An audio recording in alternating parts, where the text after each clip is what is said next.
Okay, hello everybody, NV first person into the chat, great to see people here.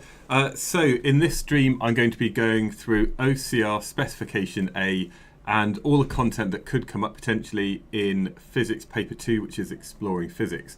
Now, I just want to kind of, I suppose the actual live stream itself, it's probably going to be maybe 2 or 3 hours. In actual fact, the exam is about basically modules 1, 2, 4 and 6. Now, all the stuff in 1 and 2 about uncertainty, experimental methods, you've already revised that for your first paper. You can actually find these learning checklists over on my website, which is A-Level Physics Online.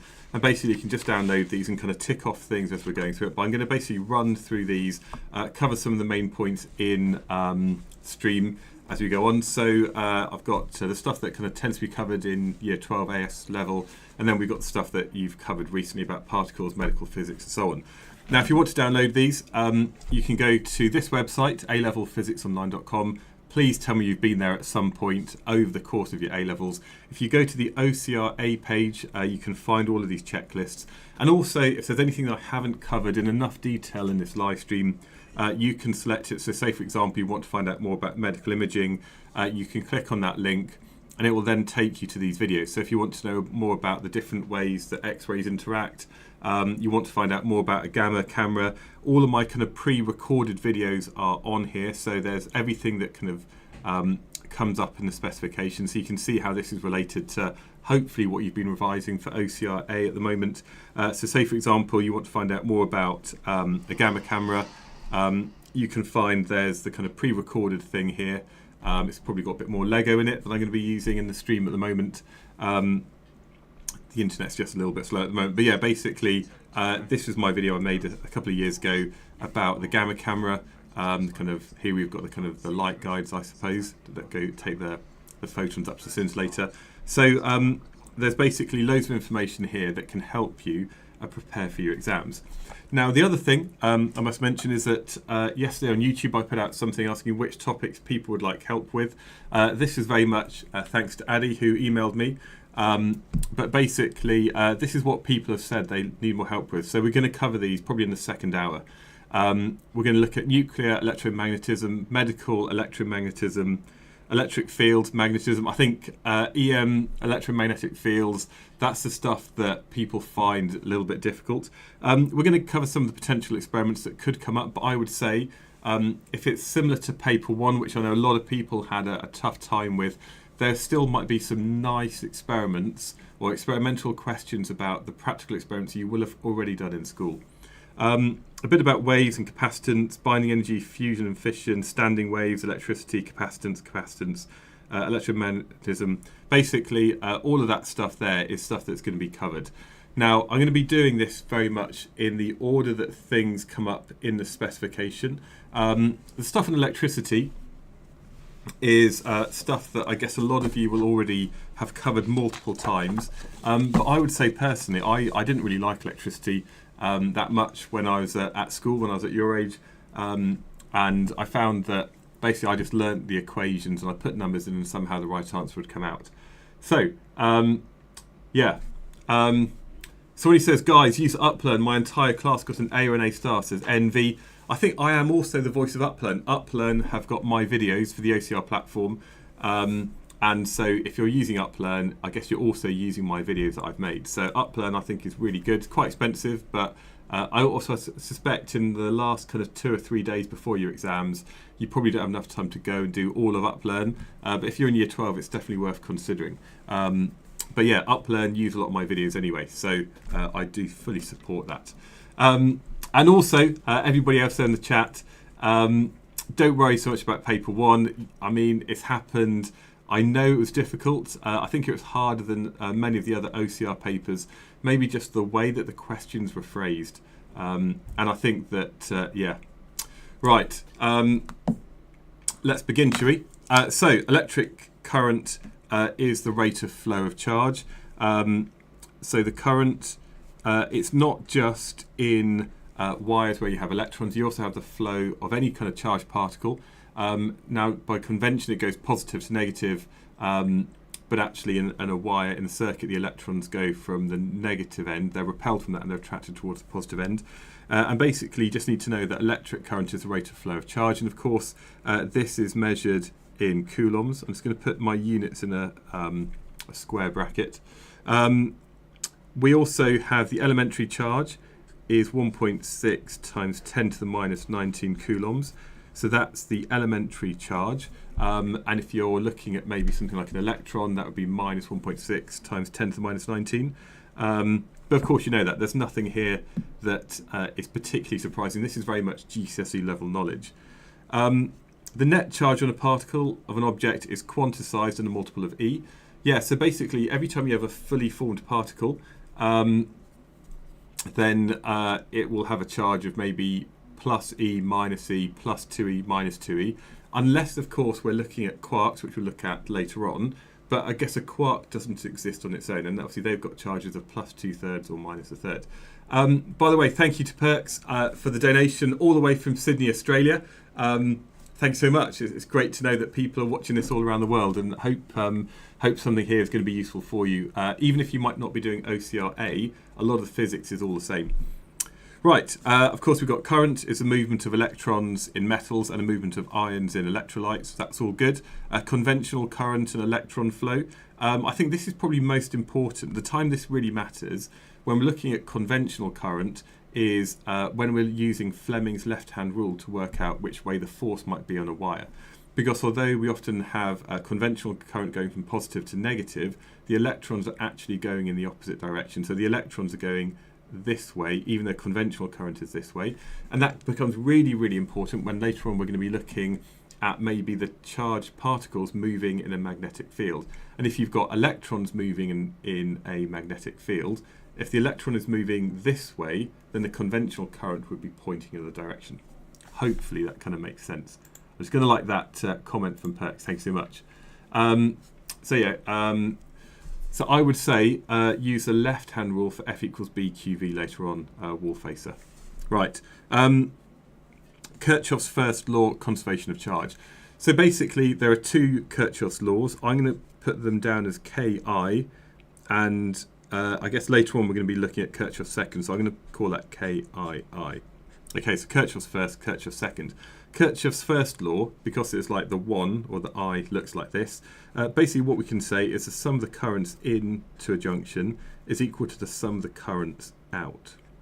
And of course, the current is just the charge divided by time, so that means the charge in equals the charge out, and therefore Q is conserved.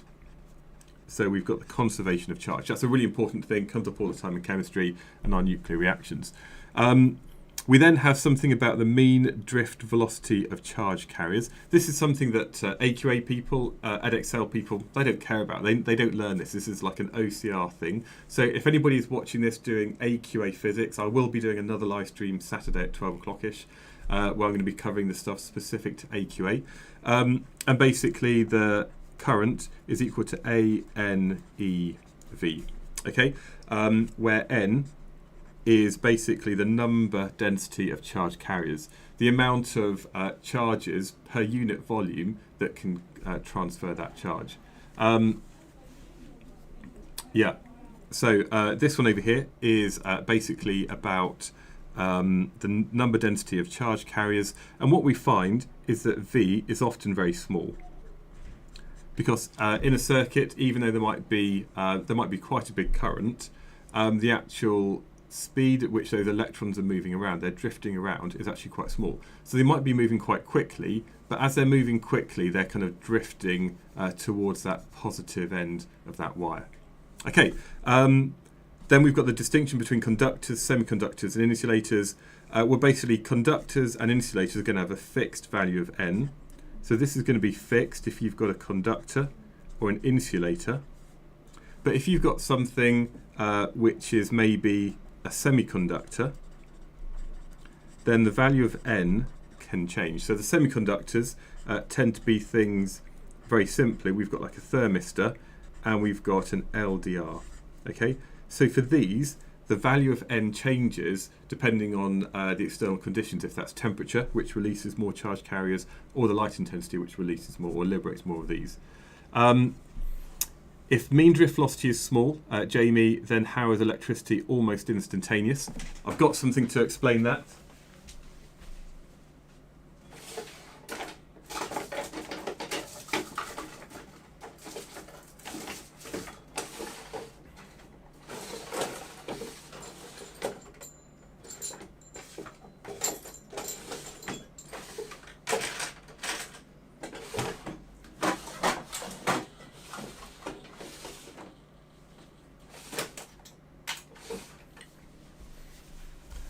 Okay, I don't have something to explain that. Imagine it's a bit like a traffic jam.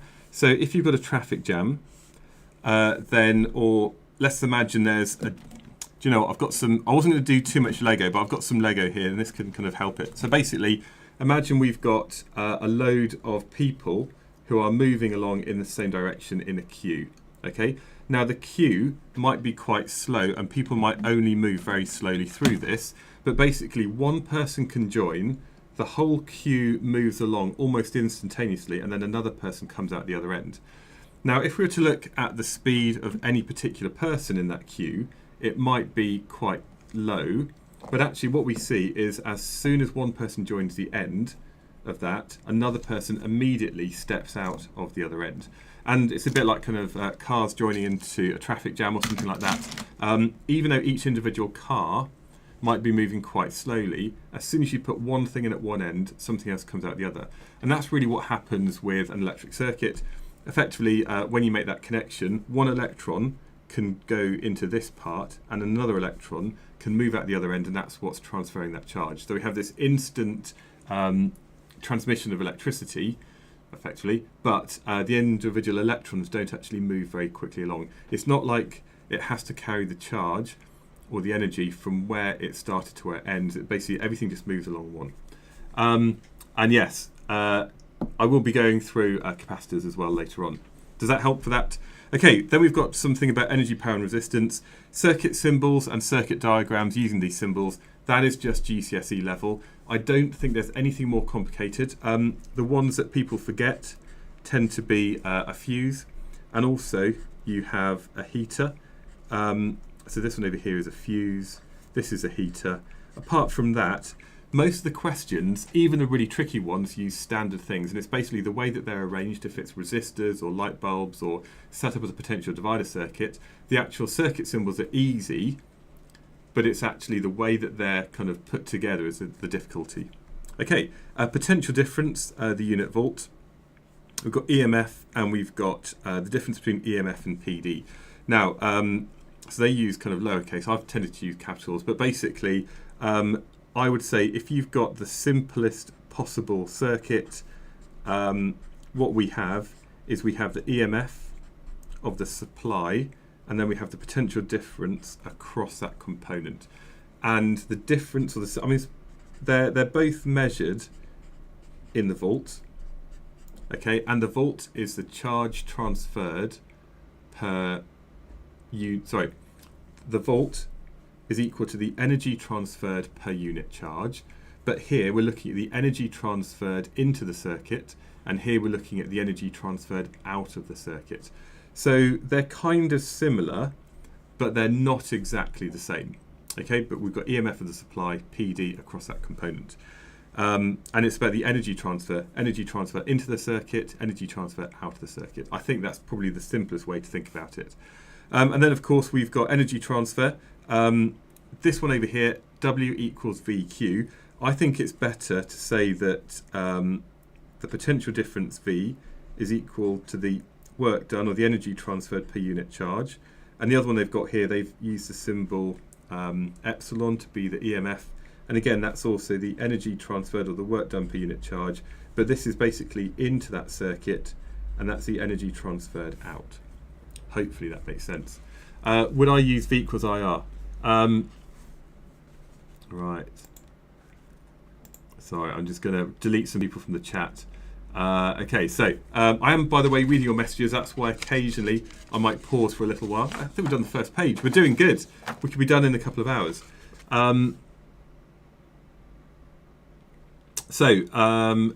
Enderman asking about why is Kirchhoff's second law taught as the sum of the EMFs equals sum of PDs rather than sum of PD is 0 in a closed loop. I think it is better to say that basically the sum of the EMFs is equal to the sum of the PDs. I'm going to call that, so I'm going to use V for potential difference and EMF just to make that clear, that's an epsilon. Basically we're saying that the energy in is equal to the energy out. Okay, so this is about the conservation of energy. So energy is conserved. We don't create or destroy energy, we just transfer it from one place to another. And I would say that this is basically the same as saying the sum of the potential. I think that's better to say that the sum of the EMFs in that circuit is equal to the sum of the potential differences. We could of course just write it as the sum of the EMFs take away the sum of the potential differences is equal to 0, but it doesn't really matter. Okay, either one of those I think is correct. Do you have to talk about the stores when talking about the difference between EMF and PD? Okay, this is a good question. This was written before the way that energy is taught at GCSE was brought in several years later. So nowhere in the A-level specification does it talk about stores of energy. It just talks about, maybe later on it talks about kinetic or whatever. So I would say that you don't necessarily need to talk about the stores of energy. It might be if you've got a simple circuit like this, you might talk about the EMF is the energy transferred from the chemical store, but then electrical energy is a way that we basically have an electrical transfer, but we don't have a store of electrical energy. So I think that I would not use the word stores when you're talking about it. I'm talking about the energy transferred into the circuit or the energy transferred out of that circuit. I think that's a better way to do it at A-level. Okay, Enderman, yeah, good question. There are questions where they ask you to work out the potential difference between 2 points in a circuit, and the loop you need to consider doesn't include the supply. Okay, yeah, I think that I see what you mean, because I guess you could have another loop, but I guess if you've got a loop of the circuit where you're thinking about Kirchhoff's second laws and you've just got sources of potential differences, yeah, I think the best way to react to that is just to see what the question is actually asking. Okay, right, so we've done the first little bit of physics. Hopefully this is making sense. If anybody's watching, that's great. If you do like the video, make sure you do like. And also, you can put comments in, even after the live stream has gone out. If you put comments into the live stream replay, which you can find on YouTube, it's under my live stream. I think you'll just find it on my main channel page. It's not going to be unlisted or anything like that, so you can find the video there. I'll also put it up on my website, which I've linked to in the top of the chat here, but that's A-Level Physics Online, and then I've got the link to the OCR page. You can find stuff afterwards, but you can of course just comment in the chat, and I will do my best over the coming sort of days to answer that. Okay, we then got energy transfer is equal to a half mv squared. Okay, so this one kind of just gets thrown into this. Basically, the energy transfer, well, we know that the energy transfer is equal to QV. Now, if you've got something like an electron, then the charge on the electron is going to be equal to the elementary charge, and therefore the energy transferred to that is going to be the elementary charge times the potential difference. Now, I guess this links over to the work that we do on electron volts, where 1 electron volt is the energy gained by 1 electron accelerated through a potential difference of 1 volt, and that's going to increase the kinetic store of that electron, and therefore that's equal to a half mv squared. And that works for electrons, so I'm just going to do E minus. Now, it tends to be that E with a minus sign represents an electron, E on its own represents the elementary charge, which are fairly similar.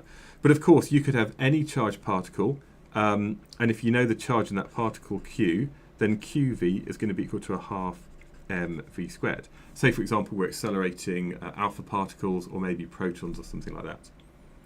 Okay, then we've got resistance. Now, this equation is not in the data book, but this is the most important equation for electricity. I'm going to put it in red. R is equal to V over I, and also V is equal to IR. I think this is the most important equation that you will use. Here's my prediction. This will come up in the exam. It's next Friday, isn't it? Oh yeah. So basically this is the way that we define resistance. The resistance of a component is defined as the ratio of the potential difference across it divided by the current through it. So this is what you need to remember when it comes to defining resistance. Now, Ohm's law is slightly different to this. Basically, Ohm's law says that for an object at a constant temperature, the potential difference is proportional to I. Okay, and that's for a constant T. And this is Ohm's law. And that applies to an ohmic conductor. So an ohmic conductor could be something like a resistor, or it could be a piece of wire or a piece of metal. Okay, so yeah, is it next Thursday? I can't remember what date it is. I've got it. I'm just going to check. The date that I've got for the exam, I should know this because I'm doing live streams, aren't I, just before it. I've got my live stream plan here. So the date I've got is, oh yeah, it's Thursday morning, isn't it? Oh, hold on. In that case, okay, I shall adjust my live stream planning because I think I'd planned to do a live stream for paper 2 on Thursday evening, but actually nobody's going to watch that because you'll all have done the exam, won't you? So yeah, yeah. How much of the spec am I going to cover today, says you? I'm going to try and cover all of it. That's my plan. Yeah, somebody says, Archie says, surely OCR paper 2 has got to be easier than paper 1. Yeah, I reckon, pretty sure from what I've heard about paper 1, it's very rare to get a hard paper and then another hard paper, then another hard one. It might just be one paper will just have to be a bit harder. The next paper, I'm sure, will be a lot easier. Okay, yeah. So ohmic conductors are these ones over here. You then have the IV characteristics of, and this is again, this is exactly the same as what you did at GCSE. You've got a filament lamp, you've got, a thermistor that's added in, you've got a diode, and you've got a light emitting diode. So if you've got a resistor, it'll look like that. A filament lamp looks like this. A thermistor looks like this. So this one here is our thermistor. That's our filament lamp. That's a resistor. And then you've got different colours of LEDs. And you'll find that the activation or the threshold voltage for a red light, or a red LED, is going to be different to a green, which is going to be different to a blue. So you still have the same shape, it's just that they get shifted further along as you increase the frequency of that light and they're more energetic. Okay, a thermistor on a lamp just sort of flipped. Yeah, basically the reason is that if you've got a lamp, as the temperature goes up, then the resistance goes up. But it's kind of flipped for this one because as the temperature increases for a thermistor, the resistance goes down, and that means the ratio of V to I decreases as you go further up this. So that's why these ones here are kind of like just flipped over, but it's like, I guess, reflected in the Y equals X line. Okay, and of course we always talk about a negative temperature coefficient resistor. Okay, so that's the only one we ever need to think about, that basically as that thermistor gets hotter, the resistance decreases. And yeah, so when we say thermistor, we assume it's an NTC one. I think it does say that. Yeah, so we only talk about negative temperature coefficient thermistors. We ignore the fact that there might be some which have a different kind of way of doing things. You need to know about techniques and procedures to investigate this. This is the same as what you did at GCSE. That is just your GCSE AQA required practical. I think everybody does that. And that one there, they could well ask a question about it. We then have light-dependent resistors, which is basically what we have over here. Resistivity, I like this one.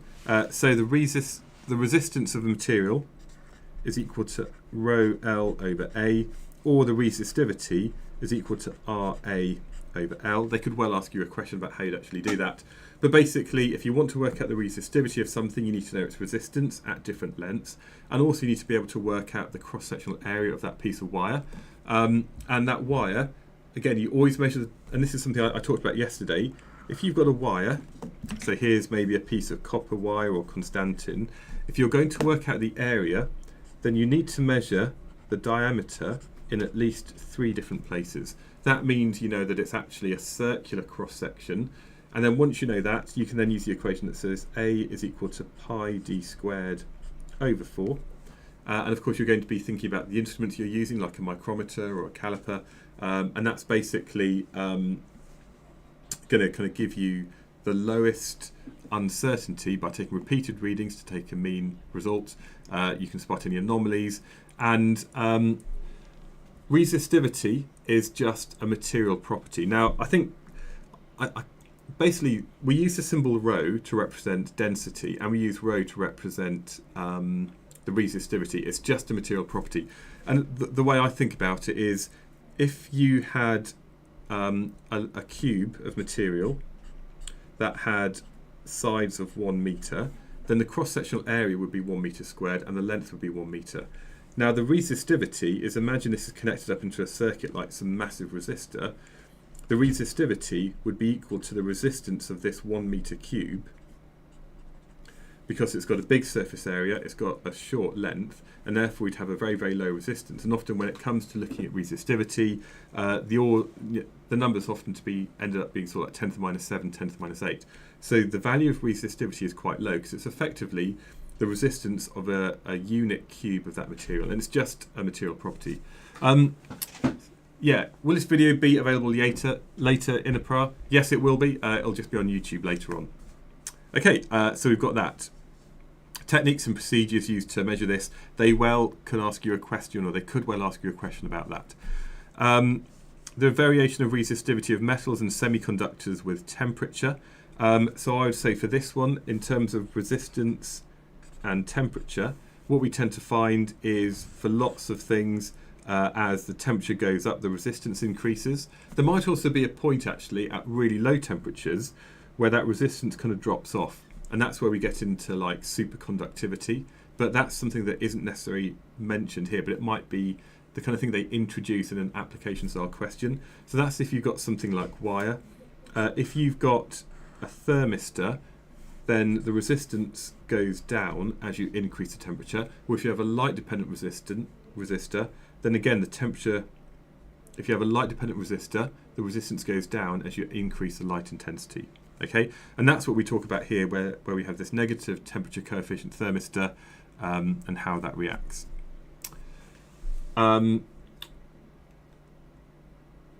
Right, wall facer, some good questions about power. These equations are all true. Okay, P equals VI, P equals I squared R, and P equals V squared over R. So I'm just going to go on to the next page.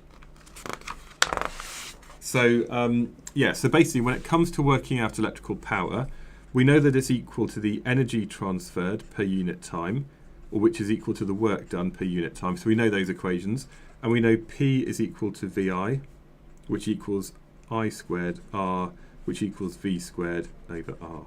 Okay, I would say all of these are true, and if you're looking at a small circuit, for example, depending on what you know about that component, you could work out the power dissipated in that one component. So I reckon all of those will get you the same answer. It tends to be, though, if we're talking about why we use transformers in the national grid, we tend to use this one here, saying that basically the power dissipated per unit length is going to be equal to like I squared over R, and that's the one that we tend to use if we're looking at saying why is it if you reduce the current, we reduce the total energy losses per second. So this one here, P equals I squared R, use that if you're talking about transformers, but all of them could be used in a normal circuit. And of course, energy transfer is equal to VIT. So the energy transfer is equal to VIT. I think it's better to say the energy transfer is equal to ITV, so you remember that from ITV. And of course, V times I is the power. So we're just saying here that the work done is equal to the power times time, which is the same as the equation that we have up here. And finally, the kilowatt hour, pretty straightforward.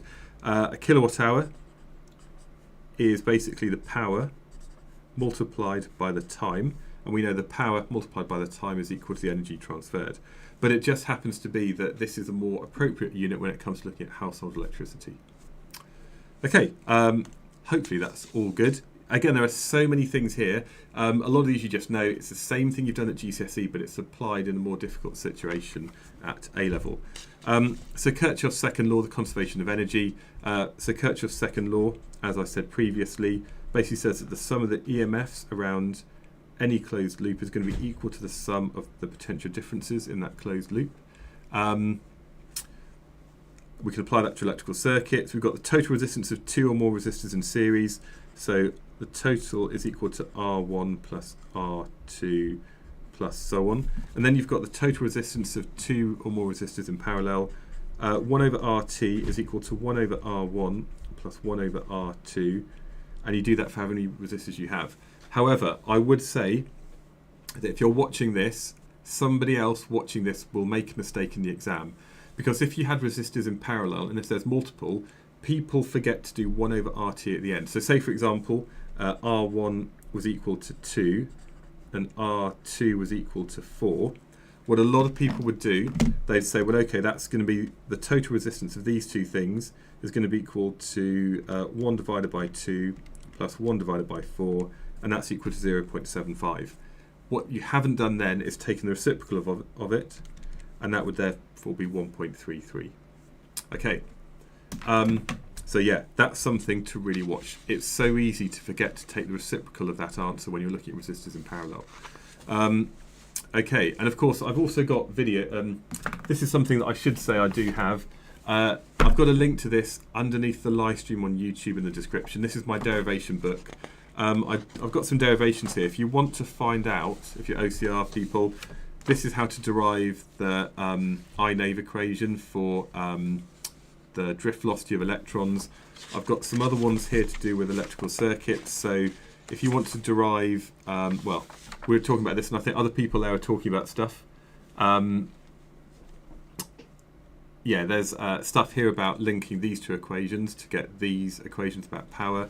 There's how to derive resistors in series, and also how to derive resistors in parallel using Kirchhoff's first and second law. And then, of course, there's also this one over here, which is looking at if you've just got two resistors in parallel, if you've got R1 and R2, then we can also write this as RT equals product over sum.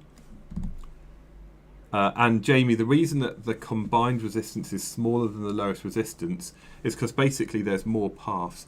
So as you have more resistors in that circuit, there's basically more ways that the electrons can go through that circuit, so the overall resistance decreases. Could they ask you to recreate the derivation, Wallfacer? Potentially, yes. They might not necessarily. They might kind of structure it and give it a bit of scaffolding. But I definitely think it's worth knowing where this comes from, because it's the kind of thing that they could give you a 2 or 3 mark question just saying, using Kirchhoff's first and second laws, show this. So yeah, yeah. Right. So I'm just going to have a sip of tea. Yesterday people said my tea was too milky, so today I've gone for like a stronger brew. So also I found that yesterday I was talking for about 3 hours and my voice was quite sore by the end, so I'm going to make sure I do drink tea as we go through the chat.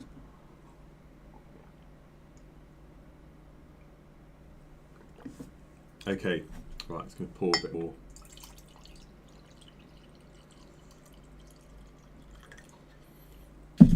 Okay, let's just keep going, shall we? In the same way. This one here is actually difficult, and you know, all of you, this is the advice I've given to everybody. If I've spoken to you in real life at things like Physics in Action, the best way to get good at questions is just to do as many questions as possible. So although it looks quite easy here about analyze circuits, basically what you've got to do is just do as many questions as possible. The one here about more than one source of EMF. Okay, so imagine we had a circuit that had 2 cells next to this. Let's imagine that that's got an EMF, that's EMF1 and that's EMF2. Now the total EMF is going to be equal to, so the total EMF is going to be equal to EMF1 plus EMF2. Okay, so if that's 1.5 and that's 1.5, that total would be 3. If we then maybe relate that to things like internal resistance, then the internal resistance of this and the internal resistance of that would be added together. So the total internal resistance of this combination of things would be equal to R1 plus R2. Okay, so if you have cells in series, the more cells you have, although there's going to be a bigger source of EMF, there's going to be a greater effect due to internal resistance. If, however, you had maybe the same 2 cells like this, then the total EMF is going to be equal to either E1 or E2, whichever is bigger. But the total internal resistance would be equal, because now there's more pathways for the electrons to move. It's a bit like when we add resistors in parallel. So we could say that 1 over RT is equal to 1 over R1 plus 1 over R2. So when you have cells in parallel, the effect of the internal resistance actually decreases the more of these that you have in parallel. Okay, right. There we go. You do have, and I think probably the hardest bit of, one of the harder bits is this bit here, looking at EMF. Okay, so you've got the equations that the EMF is equal to I R plus R, or the EMF is equal to V plus IR. Okay, now this is the thing where you just have to be very, very careful that you label your diagrams when you're doing questions, so you can label on what you know and what you've been given in the question. And also, this thing here about techniques and procedures used to determine the internal resistance of a chemical cell or other source of EMF. This links to this thing over here. Now, what you can do is you can measure the potential difference across the terminals of that circuit. So maybe we've got something which has a source of internal resistance. Okay, and then you have an external load on that circuit. You also need an ammeter in series as well. Now basically this allows you to vary the value of R, and that's going to give you values for the terminal PDV, and it's going to give you values for I. Now if you plot those on a graph where you've got V, the terminal potential difference up here, and the current down here, you'll get a straight line that looks like that. Okay.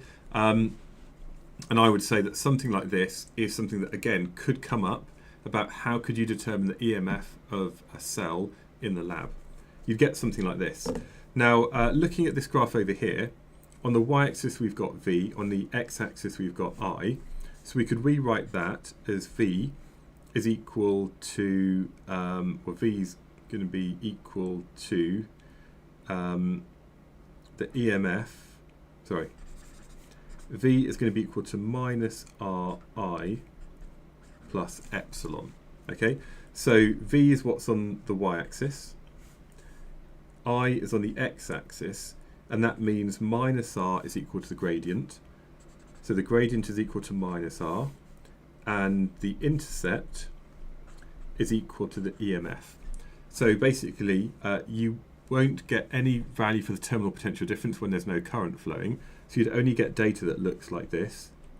Okay, but you can basically extrapolate back, and the y-intercept is equal to the EMF of that cell, effectively the EMF when there's no current, or and then you've got the gradient is equal to minus R.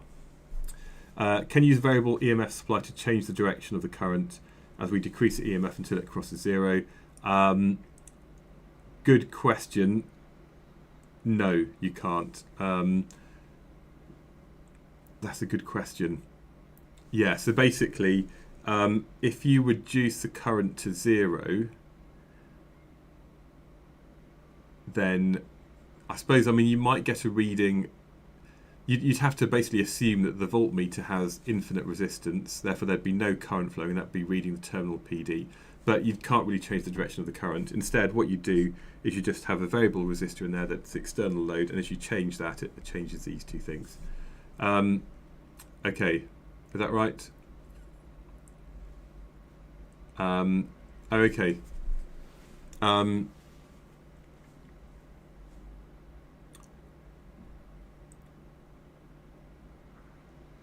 Okay, so somebody's saying, okay, this is a good question, Enderman, that's a really good question. If you had two cells, and I've never seen this question before, if you had two cells like this, and imagine this one had a potential difference of 2 volts, and this had a potential difference of 3 volts, and it had a resistance of maybe 1 ohm and 2 ohms, I believe that the overall potential difference, the overall EMF of this would be equal to 3 minus 2, which equals 1 volt. But I think that you wouldn't be taking away resistances. I think these would still add, because resistance isn't like a kind of vector quantity that has a direction associated with it. So I think their overall resistance would be 3 ohms. If there's any other physics teachers there in the chat, please let me know. I think this is what this would be equivalent to. So you'd basically have this one plus 3, take away 2 is 1 volt, but the resistances would add up to be 3 ohms. Okay, I think that's right. Yeah, and I guess if you had one of these was variable, then you could either have a positive or negative current. Yeah, that's right, Endman. Okay, I think we're good. Now the next bit then is potential divider circuits. This is what everybody hates, and this is what, if there's one of these tomorrow, then I suspect everybody will start panicking. Now don't forget, a potential divider circuit is just this. Now I guess by convention we sometimes draw them this way round. There might be maybe a voltmeter across one of these things, and all we're doing is the difference in. All we're doing is we are basically dividing the potential of that EMF over here. So we're dividing the difference in the potential between these two things. Now this is just a potential divider circuit. It's got 2 resistors, and we're maybe looking at the potential difference across one of that, that's maybe the output. Now what you then often have is one of them could be a variable resistor, or one of them could be something that's maybe a semiconductor, so its resistance changes. And all we're really doing is looking at how the ratio of this resistance is related to this resistance and the overall resistance in this part of the circuit. Now, there are potential divider equations, but I don't think you actually necessarily need these, because often you can just work it out from using the equation that V equals IR, and if you know the potential difference in a part of the circuit, you know the current, you can work out the resistance and so on. So,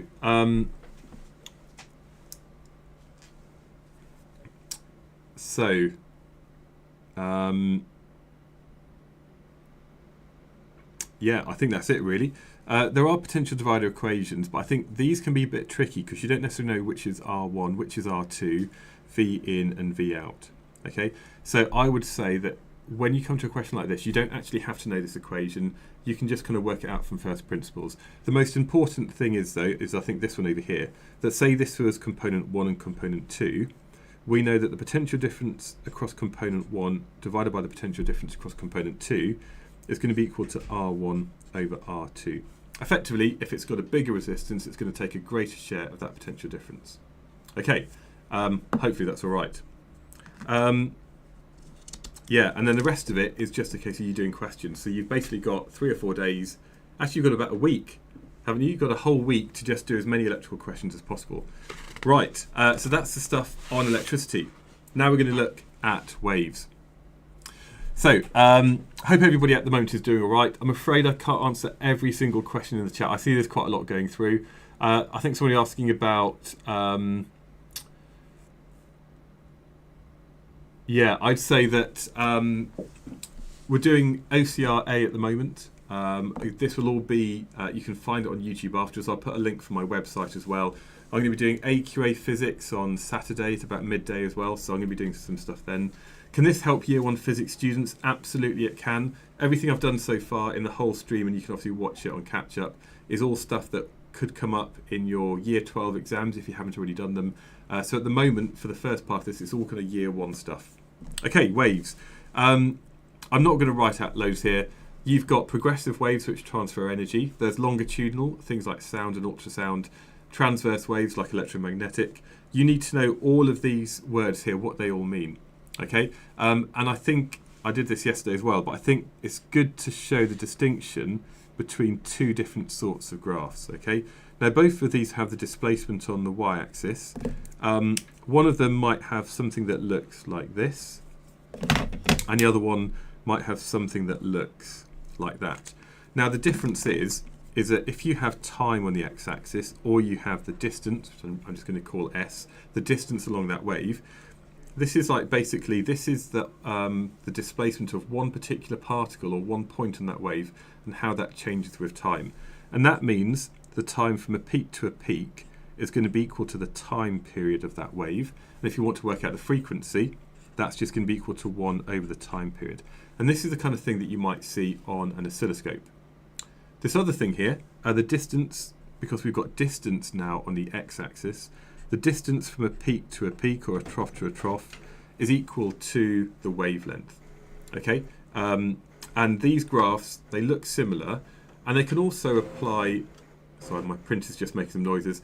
These can apply to all sorts of waves. So you can still have a wave trace that looks like this on an oscilloscope. It's displaying the trace for a longitudinal sound wave, but it still kind of looks like this kind of transverse shape or a sinusoidal shape. Okay, you need to know about phase difference and path difference and all that good stuff. You need to know about this equation, F equals 1 over T. The wave speed equation, V is equal to F lambda. Okay, I think that comes up quite a lot. Graphical representations, I guess that could just be your pictures of slinkies. It could be the fact that the way we represent waves, we could do it like this. We could do a wave represented with an arrow to show the direction the wave is moving, or we could use wave fronts, which also maybe show the direction that that wave is moving. And the wave fronts are just lambda apart. Okay. You've got reflection, refraction, polarization, and diffraction. Okay, so you need to know what these all mean. Reflection is pretty simple. It's just like when a wave hits a boundary, and for reflection, the angle of incidence is equal to the angle of reflection. For refraction, that's when the wave either speeds up or slows down as it goes from one medium into another. And of course, refraction isn't just about light. It can be all sorts of EM waves or also other waves as well. So, you know, sound waves refract. Polarization is only to do with transverse waves, and we often maybe look head on at a wave.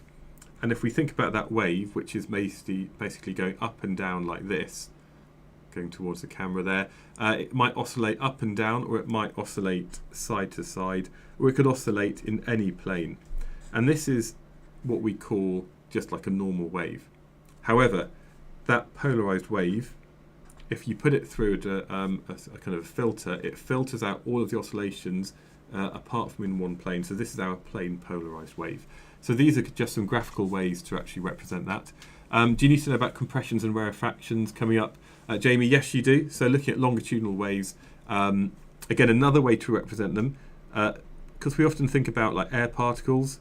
There's points where the particles in this kind of pressure wave are kind of together, and other parts where they're further apart. And you might have the kind of compression here and the rarefaction as those particles are a bit further apart than normal. How to derive frequency, V equals frequency times wavelength using speed equals distance over time as your starting point. You don't actually have to know that derivation. I might have it in my derivation booklet. Do I even have that? I might not actually have that derivation, which I probably should add, shouldn't I? So I can have like 41 derivations for A-level physics. If there's anything that I think you don't necessarily need to know the derivation, but I would say if you want to find stuff out like that, then you can go to my website. If you go to the OCRA page and you click on the stuff to do with waves, I do have a derivation for the wave equation. So I do have it down here. So if you look on this video here, this is a bit old, I'm going to redo this quite soon. You can see I've got the train, but I need to get a bigger train for this. Full screen is unavailable. Why is that? Oh, is this still on YouTube? Yeah, so basically, there we go. So I think in this video here, so anything else you want to find, like these derivations, I've got it over here. So there we go. So have we got that? Yeah, so basically I think for this, all I said was that the speed is equal to the distance divided by the time. The distance is going to be equal to the wavelength, and the time for one wave is capital T. But of course, that's the same as saying 1 over T times wavelength, and 1 over T is the frequency, and therefore V equals F lambda. Okay, that's all I did. Okay, but if anything you want to find, you can find over at alevelphysicsonline.com. Big shameless plug to my website. Okay, I think that's all good so far. Let's move on to the next bit. Techniques and procedures used to demonstrate wave effects using a ripple tank. So again, this is kind of, if you get a question in the exam about a ripple tank, they often use kind of fairly basic ones, you know, with like 4 legs, a light shining down, and then you kind of see a pattern on the table. Stuff like that, just kind of put yourself into imagining that in real life and how you'd actually be using that. But effectively, a ripple tank is a great way to show waves in water that's an analogous to the way that ripples actually work with you know, light waves, EM waves, and all sorts. How to observe polarizing effects using microwaves and light. Okay, so polarizing effects. Yeah, so I think microwaves, you tend to often have like a metal kind of filter. And then what you can do is you get your microwave transmitter that kind of looks a bit like this. It's like a big box, isn't it? So this is kind of like your microwave transmitter box. And what you're doing is you're sending waves through this. And then over at this side over here, you might well have like a microwave antenna. And what you can then do is you can rotate this to see the effects of these waves. And the actual waves which are emitted from the microwave emitter, these are all plane polarized. And if you send plane polarized waves through a filter, it can either let them all through, or if this was maybe rotated through 90 degrees, you'd have nothing coming through. But it doesn't just go from 1 to 0. There's Malus's law, which basically looks at, there's like an equation that allows you to calculate the amount of that wave that goes through. We then have intensity of a progressive wave. Intensity is equal to the power or the energy transferred per unit area. And of course, as you go further away from something, the area that that wave is spread across goes up by a kind of like a squared relationship. So if you go twice as far away from a wave source, then the area goes up by a factor of 4. And often we find that the intensity is proportional to 1 over r squared. Okay, so you double the distance, the area goes up by a factor of 4, and therefore the intensity goes down by a factor of 4.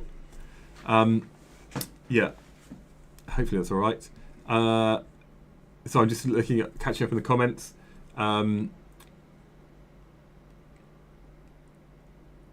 Yeah, so was there a stream for AQA paper 2? That will be on Saturday. It's 2 compressions, 2 peaks. On the last page, yeah, so I think often a compression is like a peak on that wave. Yeah, I think that's right. Okay, so intensity is P over A. Also, they have how intensity is proportional to amplitude squared.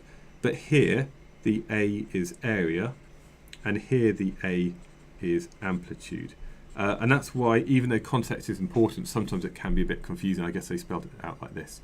So effectively, if you've got a double in amplitude of the wave, that's going to increase the intensity by a factor of 4. Okay.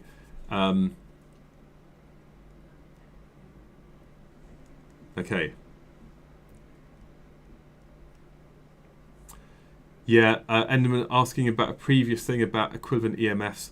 I would say that if you've got equivalent EMFs, they tend to use, if you've got cells in parallel, I think for an exam they will give you the same value of potential difference for each of those cells. Okay, we then have the EM spectrum, properties of electromagnetic waves. Again, my favourite diagram is this one over here. So with the waves, you've got maybe the magnetic part of the wave, and also you've got the electric part, and it's basically oscillations at 90 degrees, and these propagate through space at the speed of light. You also need to know, and again this is just GCSE knowledge, and I'm going to draw the EM spectrum like this. And you basically got radio waves. All of you should know the song by now for the EM spectrum. Radio waves, micro, infrared, visible, ultraviolet, X-ray and gamma. You should know about their properties, the fact they all travel at the same speed through a vacuum, you've got higher frequencies over here, shorter wavelength, and if it's a higher frequency wave, it's going to transfer more energy. So what we get are these ones over here, are ionizing. Okay, gamma waves are emitted from the nucleus of something. X-rays are formed by decelerating electrons, and then you've also got like kind of black body radiation where everything gives out infrared, and as you have hotter things it gives out visible light and ultraviolet as well. So that stuff there is just knowledge that you just need to know. Okay, then we have refractive index. I think refraction is actually quite nice the way that OCR do it. So if you've got N is equal to C over V. Okay, so basically N, the refractive index, is going to be a number which is normally bigger than 1 relative to the speed of light. So if you have maybe material 1 and material 2, if material 1 is a vacuum or air, then the speed of those waves of electromagnetic radiation is going to be c. As it goes into this material, the waves are going to slow down. They bend towards the normal. So here the angle of incidence is bigger than the angle of refraction, and they're going to slow down, so their value of v is going to be smaller than the speed of light. And n is just the ratio of this speed to this speed over here. And n is a refractive index, and it has no units because it's just the ratio of two speeds. Okay, right, and of course n sine theta is constant at a boundary where theta is the angle to the normal. So it says n sine theta is constant. So another way of thinking about that is n1 sine theta 1 is equal to n2 sine theta 2. Okay, so that's the refractive index in this medium times this angle here, which is going to be theta 1, and that's equal to n2, the refractive index in that medium, times sine theta 2. Okay, that's all hopefully quite straightforward, but I would say the thing that you need, and that somebody will forget, is you need a protractor. Okay, there might well be a question where it's given you a diagram, or you've got to draw a diagram. You need to measure angles to work out the speed of light, for example, and therefore, if you haven't already done so, go and find a protractor. I know a lot of you had it for paper 1, and I did say you needed one for paper 1. I think some people found it useful, but do get yourself a protractor ready for the exam. Okay, we've then got, what else we've got? Oh, it just goes on and on and on, doesn't it? I think, how long I've been doing this for, like 50 minutes now, have I? It's a lot to cover in A-level, isn't there? Any tips on questions where there's transmitter areals and receiver areals involving EM waves? Yeah, I guess the way that a lot of waves, especially radio waves, are formed is if you have an electron and it moves up, then the electric field around it is going to move up. If the electron then moves down, that field moves down. And if we think about how that, if that maybe electron is vibrating up and down, maybe with a constant frequency, because there's this constant, maybe alternating current input, over time, the electric field is going to increase and decrease like this. And it's going to move away from this at the speed of light if it's in a vacuum. Okay. Now, of course, when you have an electric field, there's also going to be an associated magnetic field. And just as much as this is going up and down, there's going to be an associated magnetic field, which is going to be at 90 degrees to that. Okay, so that's the electric component. So that's the magnetic component of that wave. Okay. Now, if you then have, and this is maybe your emitter, that's your aerial or antenna. Okay, you've basically got electrons that just go up and down.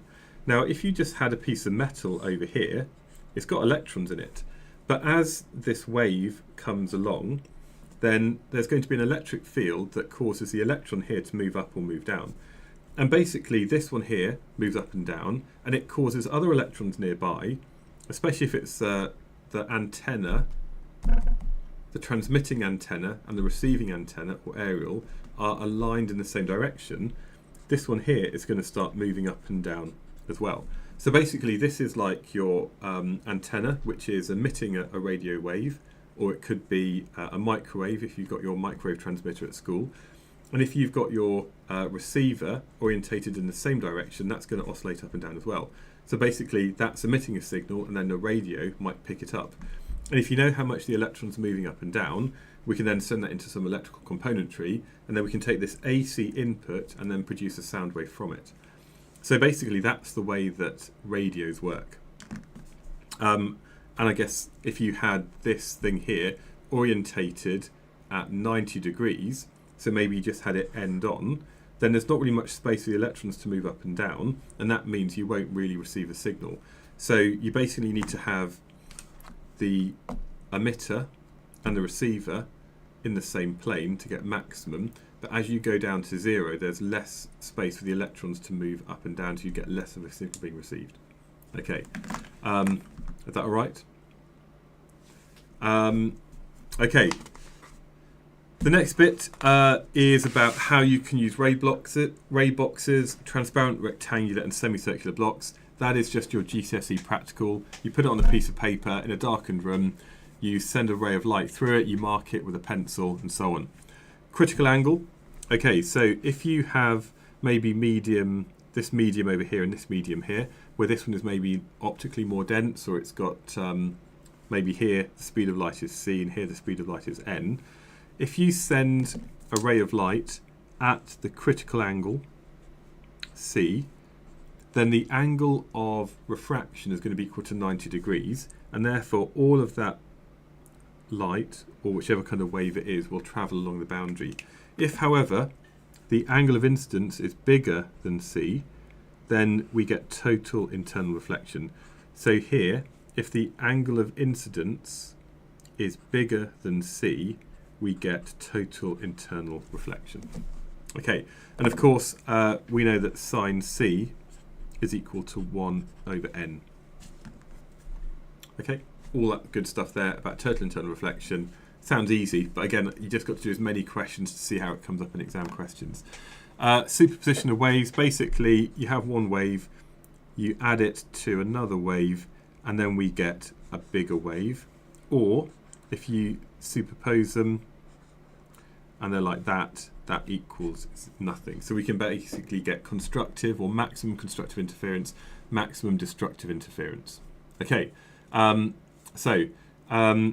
this is something that we can actually use when we look at coherent wave sources.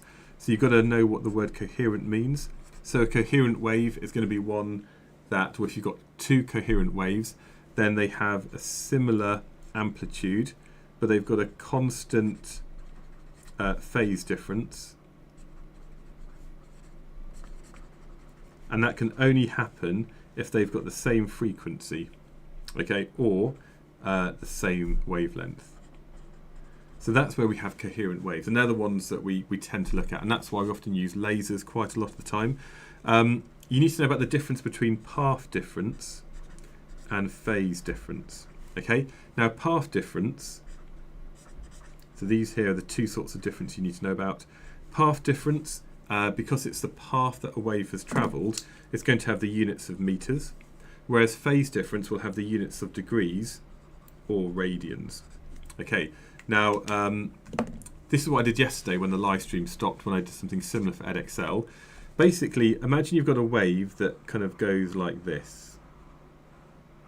Okay, and that's maybe emitted from this point over here.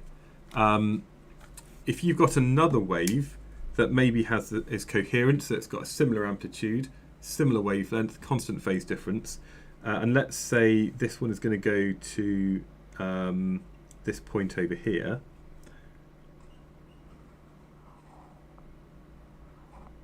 Okay, now if we look at this point over here, we can see that the wave in green has gone 1.5 wavelengths. So it's gone up, down, up. So it's gone up, down to the middle, so that's 1 wavelength. And then it's got half a wavelength over here. So the distance that travelled is equal to 1.5 wavelengths. Now the red one has gone 1 full cycle, and it's gone 2 full cycles. So the one at the bottom, it's gone 2 times the wavelength of that. Now the path difference between them is going to be the difference in the path that they've travelled, which is equal to 2 lambda minus 1.5 lambda. So here the path difference is equal to lambda over 2, so half a wavelength. And you could probably measure that in meters. Okay. Now, in terms of the phase difference, because we know the path difference is equal to the wavelength over 2, and one wave cycle is equivalent to 360 degrees or 2 pi, the phase difference is going to be equal to half of that wave, so that would be 180 degrees or pi radians. Okay, and yeah, that's good, I think. Enderman is saying about the equation, path difference over 2 pi times lambda equals the path difference. Yeah, so there's no really nice way to say that. So let me just write that down again. So basically, if you look at the phase difference, divide that by 2 pi, and you multiply that by lambda, you get the path difference. I think that's true, isn't it? So the phase difference over 2 pi, so that'd be pi over 2 pi is just a half, times up by lambda is a path difference, which is a half lambda. Yeah, I think in most cases that's true. Okay, good. But I think that one there, these definitions, you just need to know them. We then have two-source interference with sound and microwaves. Now this could be two-source interference from two different point sources, or indeed we could have diffraction maybe through a gap. So let's imagine we had something with two apertures, and we put maybe a plane wavefront going towards that. If the size of the aperture is similar to the wavelength of that light, we then get maximum diffraction. And this is kind of like our Young's fringes, our two-source interference. This is kind of not done particularly well. But you can see here there's going to be points of constructive interference, where we've got a peak and a peak. And there's going to be points of constructive or destructive interference. And what you find is that there's basically, if you had a screen a certain distance away, there's going to be points where you get like a bright part, and then it goes dull, and then bright, and dull, and bright, and dull. And what you have here are a series of fringes, sometimes called Young's fringes. But for this, what we have over here is we have the equation that lambda is equal to AX over D. Okay, so this is for two-source interference of light. Now, of course, you need to know about techniques and procedures. Determine the wavelength of light using a double slit and a diffraction grating. So that one there should be pretty straightforward, shouldn't it? Is that right? Yeah.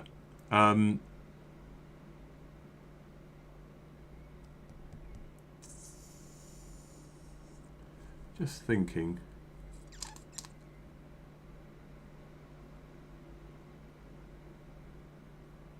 That's right, one sec, I'll be back in a second.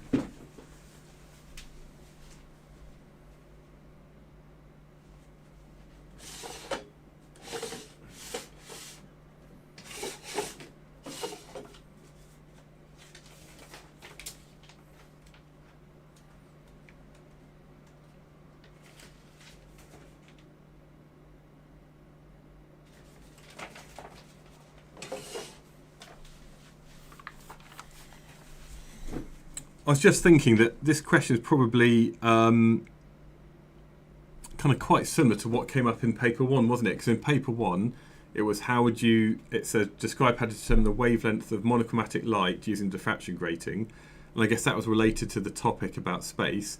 But I guess you could have a similar question here that comes up in paper 2, saying how do you find the wavelength of monochromatic light using a double slit? And again, you'd have to work out the distance to the screen, the slit separation, and also the width of the slits. Okay, oh sorry, the slit separation and also the distance between the fringes. So that question is very similar to what came up in paper 1, I think, but this one just uses a double slit rather than a diffraction grating.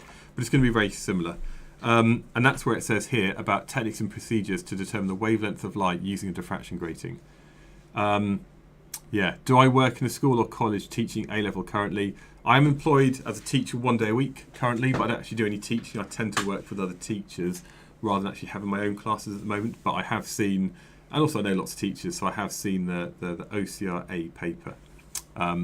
Right, then we've got standing or stationary waves on stretched springs and air columns. So basically, if you've got a string, then at each end you have a fixed point, so you always have a node at the end. Okay, if you've got a column of air which is fixed or open at one end and closed at the other, you have a node at the closed end and an antinode near or often near to the open end. And if you've got a column of air that's got open ends at both ends, you'd have an antinode at each end. Okay, so you then have different patterns of waves. So for example, the first one we'd have looks like this. This one looks like this, and this one looks like that. Okay, does that make sense? So that's not the best. You should then also have like a node in the middle of that. Okay, and of course then it just multiplies up. So you'd always have fixed ends, and if you remember that, as you start to draw in the other waves that you might get that look like this, we always have the nodes at each end or whatever. Okay. And these are the wave patterns for stretched string and air columns in closed and open tubes. Node is where you have no displacement. And these are formed, the similarities, they're still formed by a progressive wave, but it's when the progressive wave is reflected at the end and reflected back, you then have the interference of these two coherent progressive waves which make a standing wave. And then we've got our first harmonics that we've got over here. And of course, the distance between a node and another antinode, if we think about this red thing here, a node and an antinode, a node and a node is going to be equal to half the wavelength, because basically one wave goes up, down, and here. So here, that whole length is equal to lambda for that wave, and therefore from a node to an antinode is equal to lambda over 2. And this at the moment is for OCR-A. I'll be doing AQA on the weekend. So I will be doing something similar for AQA, but a lot of the physics is the same. Right, and then we go into stuff about quantum physics.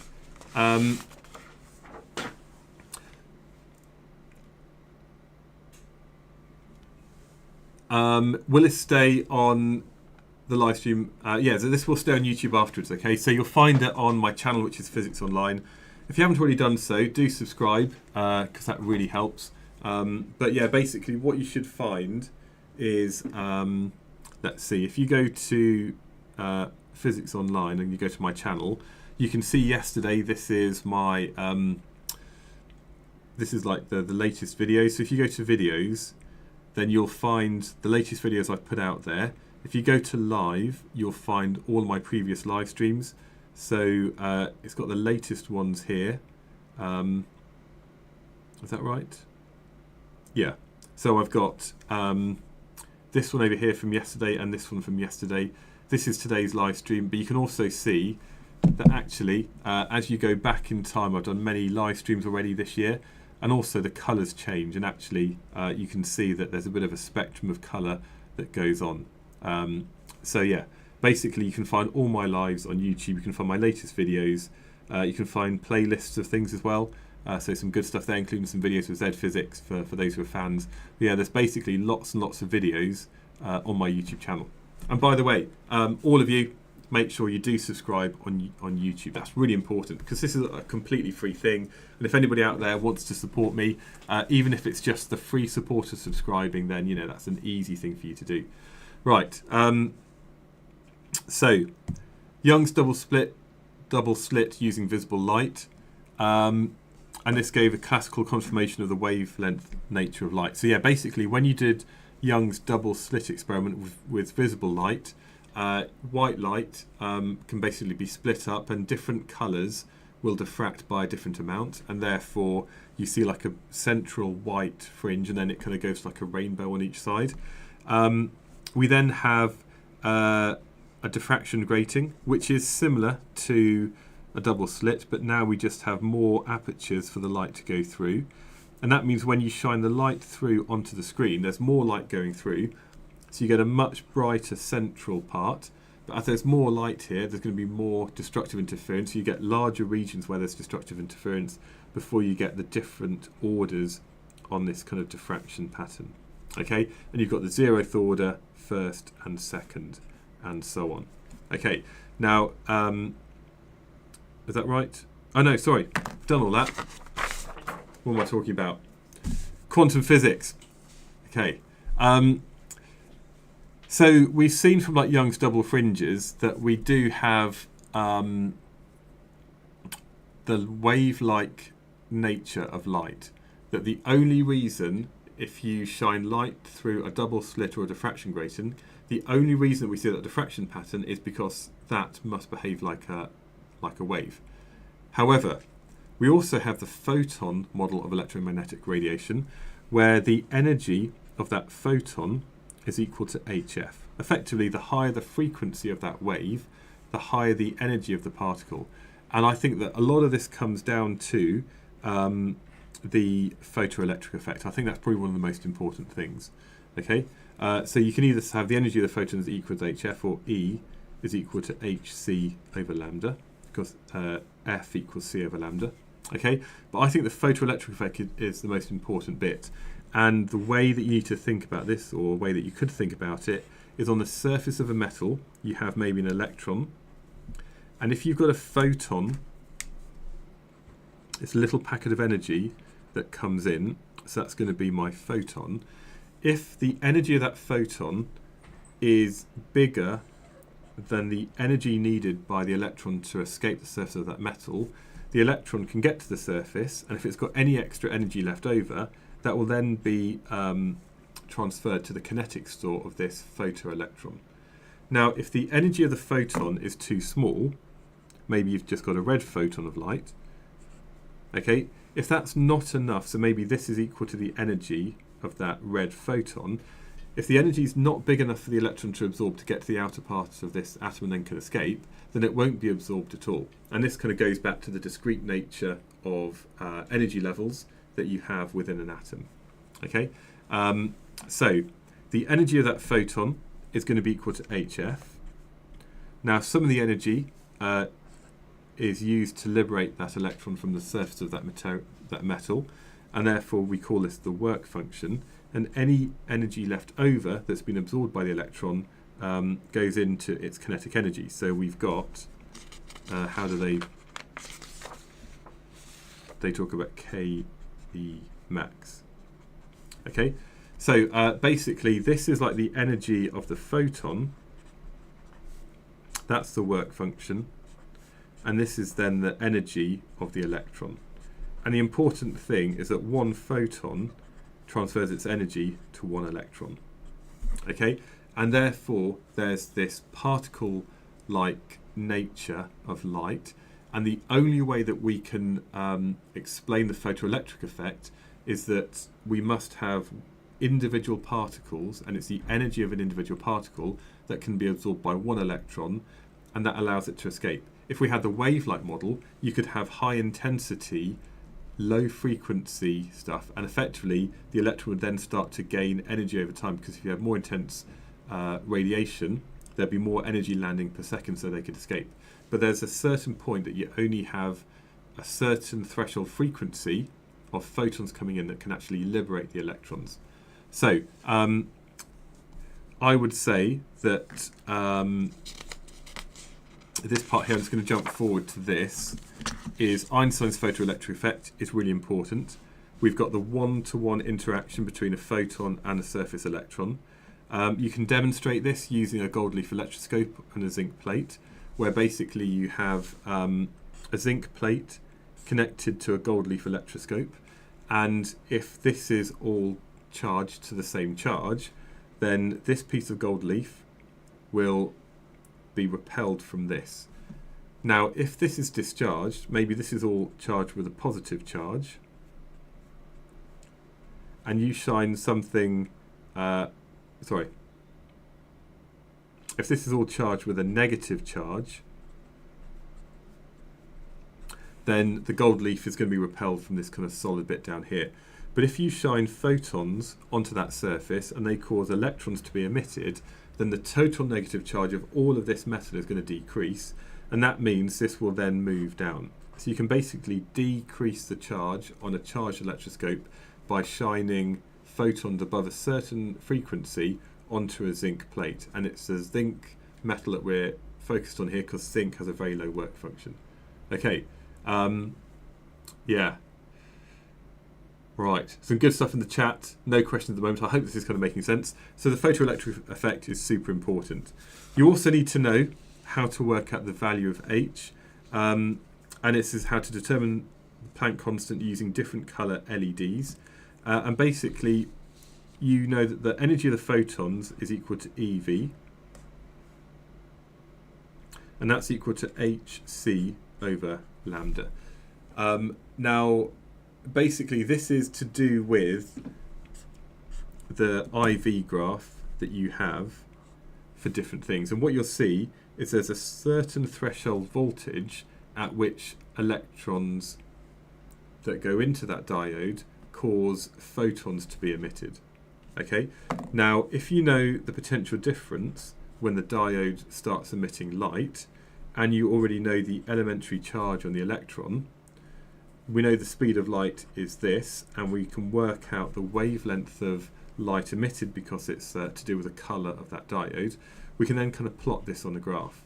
And depending on the kind of graph that you plot, what we can do is get a value of H being equal to the gradient, or you can find the value of the gradient maybe when you look at the threshold potential difference or the threshold voltage for different colour LEDs. You can use that data to work out the value of Planck's constant. Okay.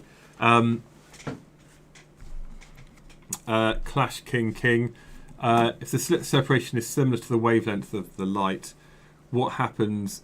Is it maximum diffraction? Yes, you get maximum diffraction effects when the aperture is similar to the wavelength. And that's why we need a really, really small, tiny gap for light, which has a very, very short wavelength.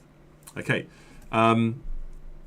Right, so I think that's most of the quantum stuff. Yeah, and then the next bit is the fact that we have the way that things travel. They travel as waves, but the way that they interact is like a particle. Okay, so if we think about light, light travels as a wave, but it interacts like a particle if we think about the photon model for the photoelectric effect. If we think about electrons, electrons interact like particles, but they travel like waves. And the bit of evidence for this that you might have seen is you have an electron diffraction tube, you have a thin sheet of graphite in here, you have a cathode gun, and this basically, when it's heated up, the electrons can be accelerated away from this and they pass through this thin sheet of graphite, and this is all done in a vacuum. And what we then see on the end is we see a diffraction pattern that looks a bit like this, and it's often green phosphorus. So that's kind of one way to show that electrons, they behave or they interact like a particle because a negative electron is accelerated towards a positive anode. They travel like a wave, and as they go through this graphite, which has got this crystalline structure, so it's like a diffraction grating in multiple different directions, it diffracts it rather than into like a simple like dark light pattern. It's basically in 360 degrees, so it's a circle. And this shows that the electrons, they travel like waves, they diffract through the graphite that you have here, and then they interact by energizing the phosphor coating. So the electrons then cause the further emission of light. Okay, so that's kind of tied together this kind of wave-particle duality in the de Broglie equation, where lambda is equal to h over p. Okay, so that's the Planck constant divided by the momentum of those particles. Okay, hopefully that's good. Yeah, I think that's pretty much it, isn't it? Okay, right, should we move on to the next bit? So I think that's basically everything covered in Unit 4 in about an hour and a quarter. So I reckon it'll be about an hour and a half to the end of the stream. So this is what we're going to do next. We're going to be looking at capacitors. We're going to be covering some of this stuff just briefly. Later on after that, We're going to be looking at electric fields, electromagnetism. I think people find this really difficult. Nuclear and particle physics, all sorts of bits and pieces. So we're going to be covering this and also looking at the stuff to do with medical physics. It says anything here. Do you want a 10-minute break? Yeah, let's do maybe a 5-minute break. I'll put this here. And we'll say basically back in 5 minutes. Okay, so what I'll have this person here saying that. So is that all right? Back in 5 minutes, people. We'll have a quick break. And yeah, if you have any questions, do put it in the chat. I will see what I can do at the end. Silenced. We'll do some past paper questions, possibly, depending on time. Of course, if there's anything here that you want to find out more about, then you can go to alevelphysicsonline.com. I've got videos about all of this that you can access on my premium plan. So yeah, I'll be back in 5 minutes.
All right, here we go. So I'm kind of back again. I'm just going to see what people are asking about. So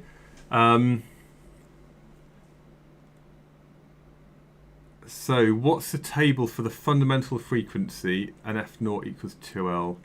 Like, what does it mean for an open tube?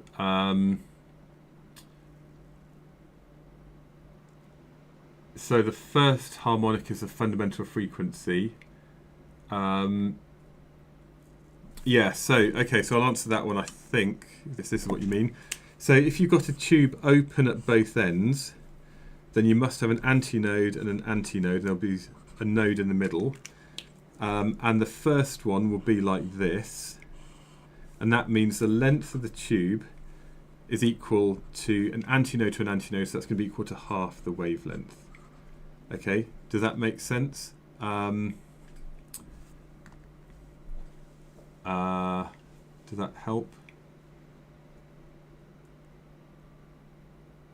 Yes, so is that the question you're asking? Yeah, that's basically what it is, okay? So the fundamental frequency is when the length is equal to lambda over 2.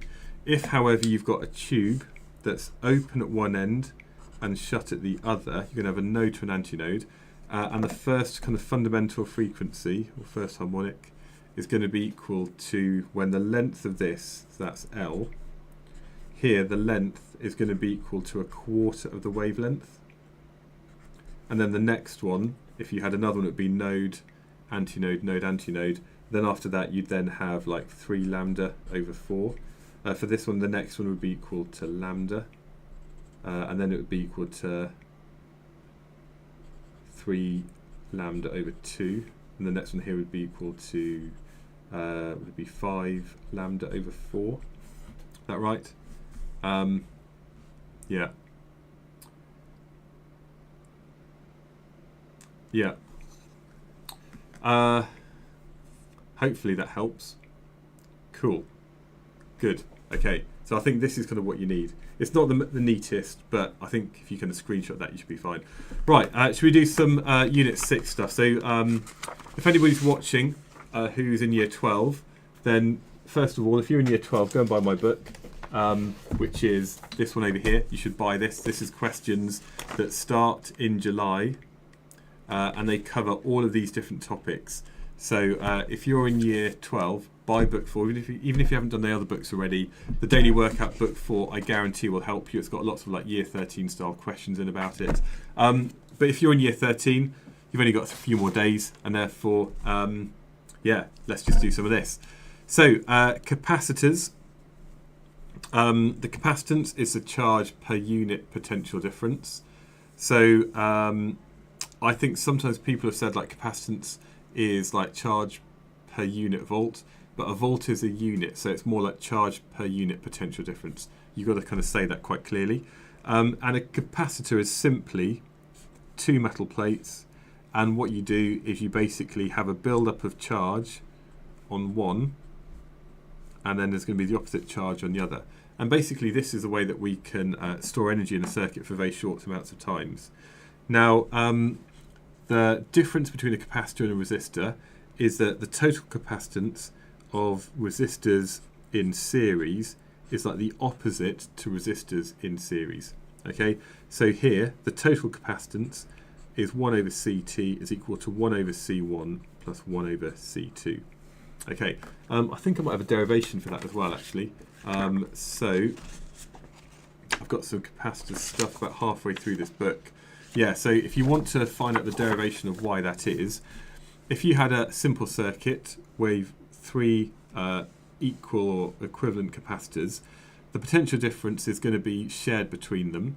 So we know that the EMF is equal to V1 plus V2 plus V3. And of course we know that from the capacitance being equal to Q over V, the charge on each one is equal to CV, or V equals Q over C. So the potential difference here is that Q over C1, which is equal to Q2 over C2 and Q3 over C3. But of course, however much charge leaves that plate must accumulate on that plate. So we know the charge is going to be the same everywhere in that circuit, and therefore 1 over CT equals 1 over C1 plus 1 over C2, and so on.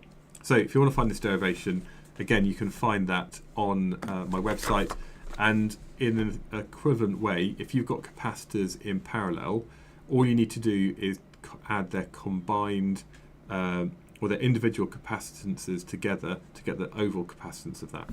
Okay, so there we go. Capacitors in series and parallel is kind of the opposite to resistors. So if these are in parallel, then CT is equal to C1 plus C2, and so on. Okay, now this is opposite to resistors, but the same as springs.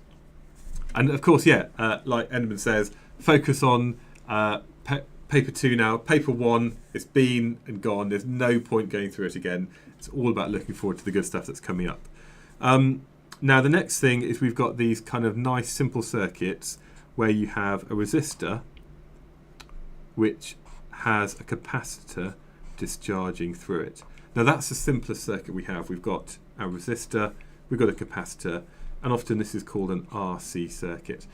And really, we can look at maybe the rate at which that capacitor discharges through this. Now often we have another kind of circuit which is connected to a source of EMF, and then you've got a switch that can flick between charging up the capacitor and discharging it through this simple RC circuit. So yeah, and of course, to investigate this, I guess you would have an ammeter in series and a voltmeter in parallel with it. We can get some graphs. One of them, I think that's quite important, is this graph over here, where the area under it, if this is looking at energy stored, is the area under the graph. So potentially we might have the capacitance, is that right? We might have the charge stored and the potential difference.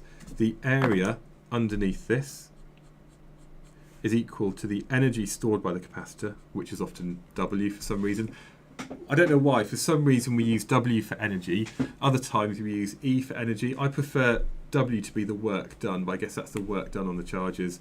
Now the value of that is going to be equal to the area underneath that triangle, which is a half QV. But of course we know that C is equal to QV, Q over V up here, and we can like put this back into that. So you could say that's also equal to Q is CV, so that's equal to a half CV squared, or you could say that V is equal to Q over C, and therefore that's equal to a half V squared over C. So again, a bit like the kind of power equations where P equals I squared R and so on, you've got something similar to that. Okay, Grottle Brax, I will come up to your question very soon about which one is which. Right, when it comes to charging up a capacitor, you basically get this graph here. Okay, so this is charging. Okay, you've got time along the bottom, and on the y-axis you've got x. Now x could be equal to the current, it could be the potential difference, or it could be the charge. Okay, because effectively all of these things happen, they're kind of proportional to that. You know, the bigger the current, the bigger the potential difference, the bigger the charge. Okay, and for all of these, we can say that x is equal to x naught. Oh, sorry. That's charging, isn't it? Yeah. And basically, the one which is similar to this, I've probably run out of space, is, so you've got x and you've got t, you've got discharging like this. Okay, now effectively this is equal to y equals e to the minus x. Okay, that's the kind of form of this graph. It's this exponential decrease. Now imagine we've got, I'm going to put this graph on this one. If we had a discharging graph, it would look like this.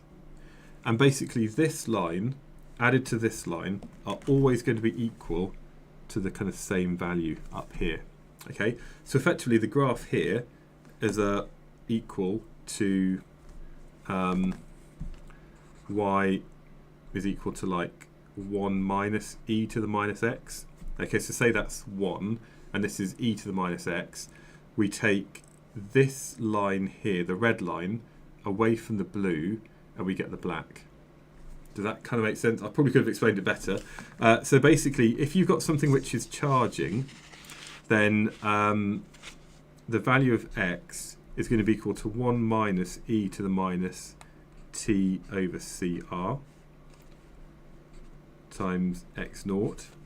Or here, x is equal to x naught e to the minus t over cr. Okay, does that kind of make sense?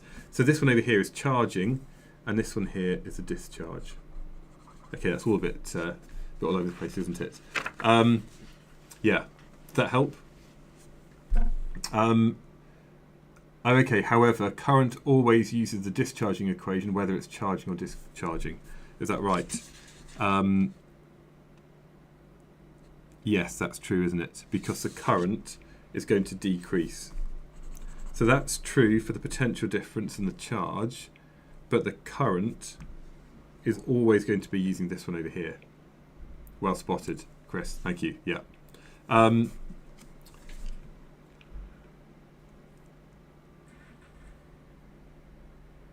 Okay, so I'm just reading some of the chats. By the way, people are asking really good questions, and nobody's asking the easy questions. People are asking like the harder ones. Okay, so the time constant. So the time constant can be given the symbol tau, and that's equal to CR. Okay, and of course we can maybe take one of these things over here and say, for example, that x is equal to x naught e to the minus t over CR. So this is our time constant down here. And basically, if we kind of look at some real data, then let's imagine we're looking at the potential difference, because that's something which is quite easy to measure. Say, for example, the potential difference of a discharging capacitor is equal to V naught e to the minus t over CR. Okay. Now, if you want to actually measure the value of this, you can do it by recording the value of the potential difference across that discharging capacitor as time goes on. Now, if you take the natural log of both sides, we can say the natural log of V is equal to the natural log of V naught minus T over CR. Okay, now that's something that you can measure, and we can also measure time. And if we kind of rearrange this, we can say that the natural log of V is equal to minus 1 over CR times T plus the natural log of V naught. And if we think about how that relates to a y equals mx plus c,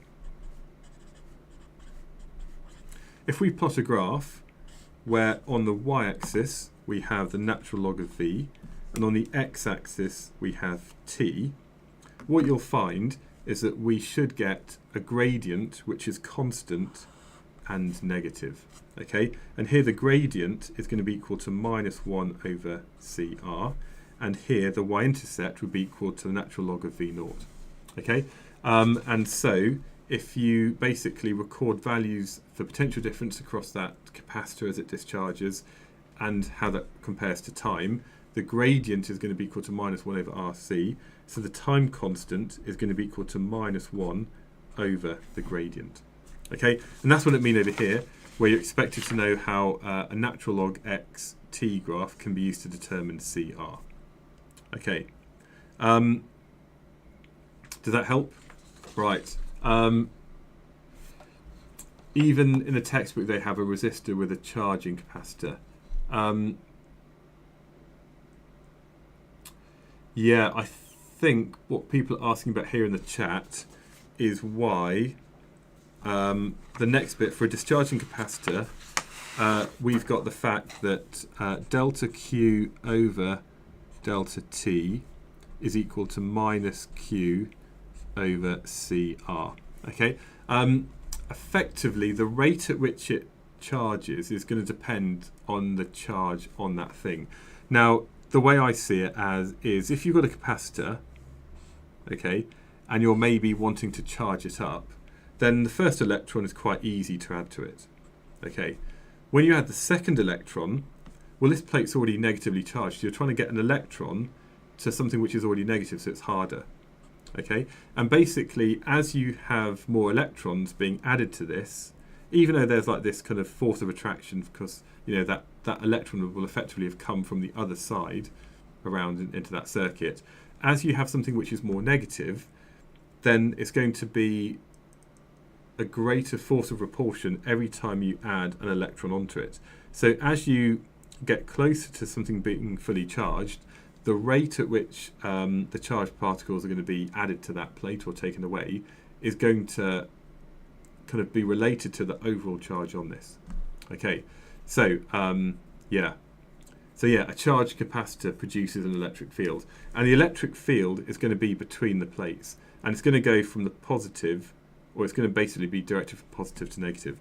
So here, there's going to be this uniform field, and all we have really here is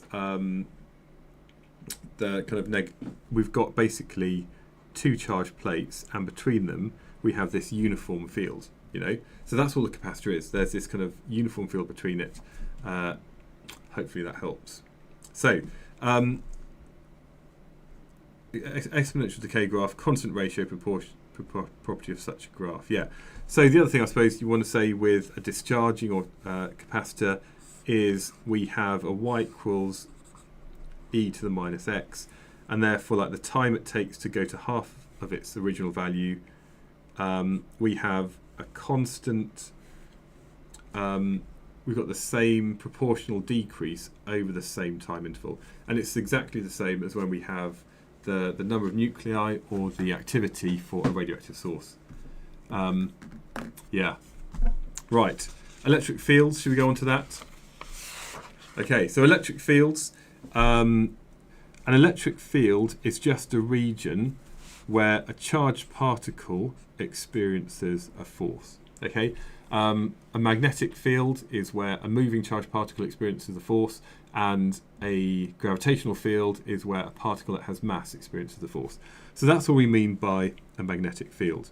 Okay, you need to think about the field lines around maybe charged particles. I'd say always use a ruler. Draw 8 lines if you're maybe looking at a point charge, and you've got to think about it's the force on a positive charge. So if you put a positive charge near this, and imagine this was a positive charge in the middle, if you put a positive charge near it, which direction would it experience the force in? Well, it would be away from the positive charge, and therefore these field lines have arrows pointing outwards. They show the direction that a positive charge would move in that field. Okay. You also need to think about the charge between parallel plates, and again we're going to have field lines that are going to be uniformly spaced, drawn with a ruler, and you've got your positive to negative like this. Okay. Now if you've got two charges, say this one has a charge of Q and this one has a charge of Q, the force between them is going to depend upon the size of those individual charges, so that's Q and Q. It's going to depend upon the distance between them, which we call R, and that's the distance between the centre of those charged particles, and there's going to be this 1 over R squared relationship. And of course there's also going to be this constant of proportionality, which is 1 over 4 pi epsilon naught, where epsilon naught is a permittivity of free space. All of this you know. So this one here is Coulomb's law, and if you've got two positive charges, the force is going to be positive. If you've got two negative charges, you've got a negative times a negative, so again we have a positive force. So like charges repel, so a positive force is repelling. If you had a positive and a negative, there'd be a negative force between them, and therefore they'd be attracting. Okay, and of course we know that the electric field strength for a point charge is E equals F over Q. So if we want to know the electric field strength, the force would be equal to Q over 4 pi epsilon naught R squared, and then we divide that by Q, and therefore these cancel, and the electric field strength is equal to, I mean, it doesn't really matter if it's big Q or little q, Q over 4 pi epsilon naught R squared. So this is going to be the force between two charged particles, and this is the strength of the electric field in a radial field. Okay, so that's the electric field strength around a particle. Okay, right. Okay, the next question. Similarities and differences between point masses and electric fields. Now, you've already done your work on gravitational fields, but you can see how this is similar to, if we're thinking about gravitational fields, G is equal to F over M. We know that F is equal to GMM over R squared, or even G is equal to GM over R squared. Okay, so you can see the parallels, and although you've already done this in paper 1, they might bring this up again because everybody loves paper 1 so much. Yeah, that's all good.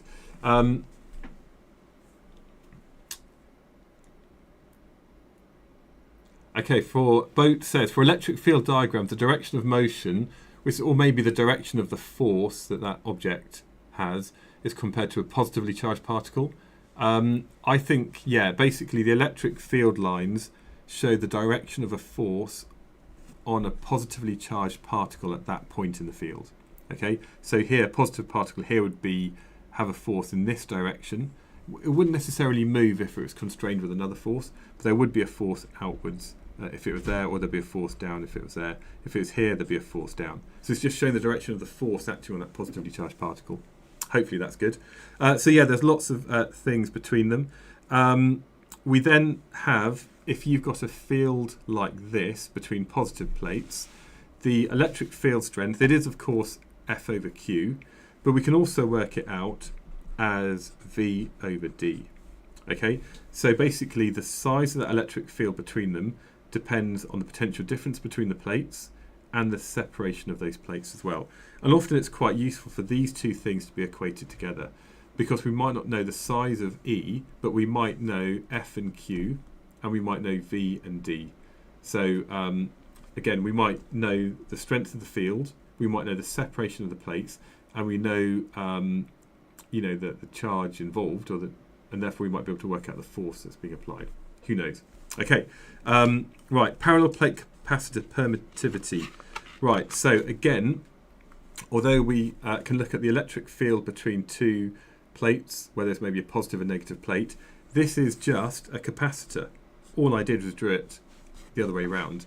And if you've got a parallel plate capacitor, then the capacitance between them is equal to epsilon naught A over D. Okay, and here, my notes don't make as much sense as they should. The capacitance depends on the relative permeability, the permittivity between these plates depends on the relative permeability times the permittivity of free space. And that's because a lot of the time, if we're just looking at plates, we have an air gap between them. But instead, what we might use is a different material, a dielectric, that goes between the plates. And it's the permittivity of that dielectric material which is really important. And therefore, we want to know the absolute permittivity of free space between these things. Okay, does that help? Yeah. Right. The motion of charged particles in electric fields. Okay, this one here takes you back to paper 1. I know I'm only going through this briefly. If there's anything I've kind of missed out or probably haven't covered, I do have a pre-recorded video over at A-Level Physics Online that explains it all properly from scratch. Okay, the motion of charged particles in a uniform field. So again, we're going to have our electric field like this. We put a charged particle through it. Okay, so this has got a charge Q on it. Now we know, of course, that E is equal to F over Q, and therefore the force on that is going to be equal to E times Q. But of course we also know that the electric field strength between these plates is equal to V over D. So we might know that the force is equal to VQ over D. And here, say this was a positive plate and that was negative, and Q was positive, there'd be a repulsion because the field lines are going from here down to here, and therefore the force might be in this direction. Now, as that particle moves along, there's going to be no horizontal component of force, so that's going to stay the same. But again, there's going to be this vertical component of force, and therefore what we have is this kind of parabolic motion. So the force is always in the same direction. Okay, is that right? Yeah. Good. So at the moment, this is analogous to a ball moving in a gravitational field, and therefore we can just use SUVAT. I would say, though, that the particles tend to be very, very light if we're looking at electrons or protons or ions or things like that. And that means we get very high values of V, very high values of acceleration, and very small. So V is going to be big, A is going to be big, the time is going to be tiny, because also they go through a very, very small distance. So again, just think about writing down SUVAT vertically every time you have an electric charge moving in an electric field. Yeah.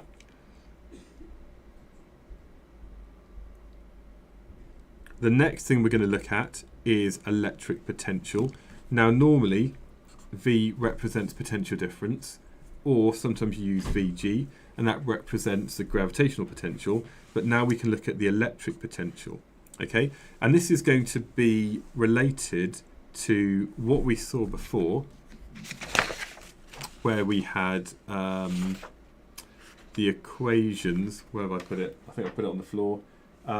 We know that the force at any point is going to be equal to QQ over 4 pi epsilon naught r squared.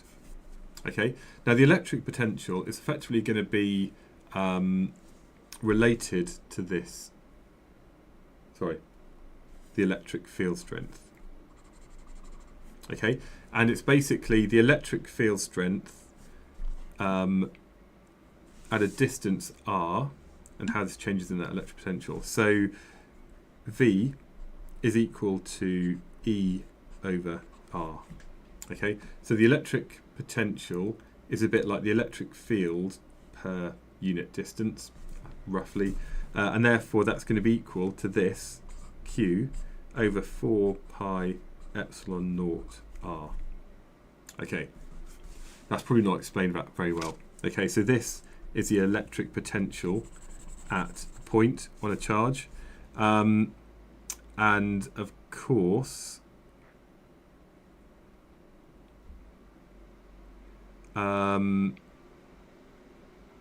if you were to plot that on a graph, we'd find that this is this 1 over r relationship.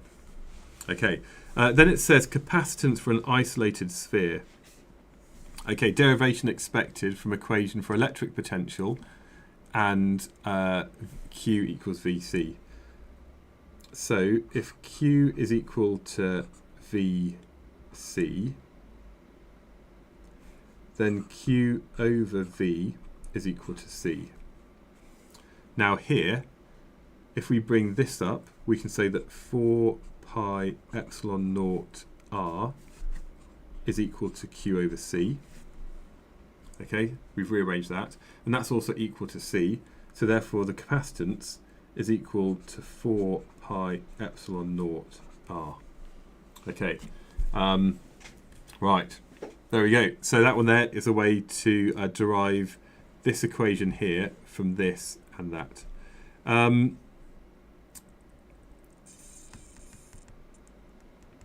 And then the last bit is about electric potential energy at a distance r from a point charge q. So I think, to be honest, this bit here is just a case of, it's really difficult to explain it without lots of questions to really demonstrate it. So I think for this last bit of this,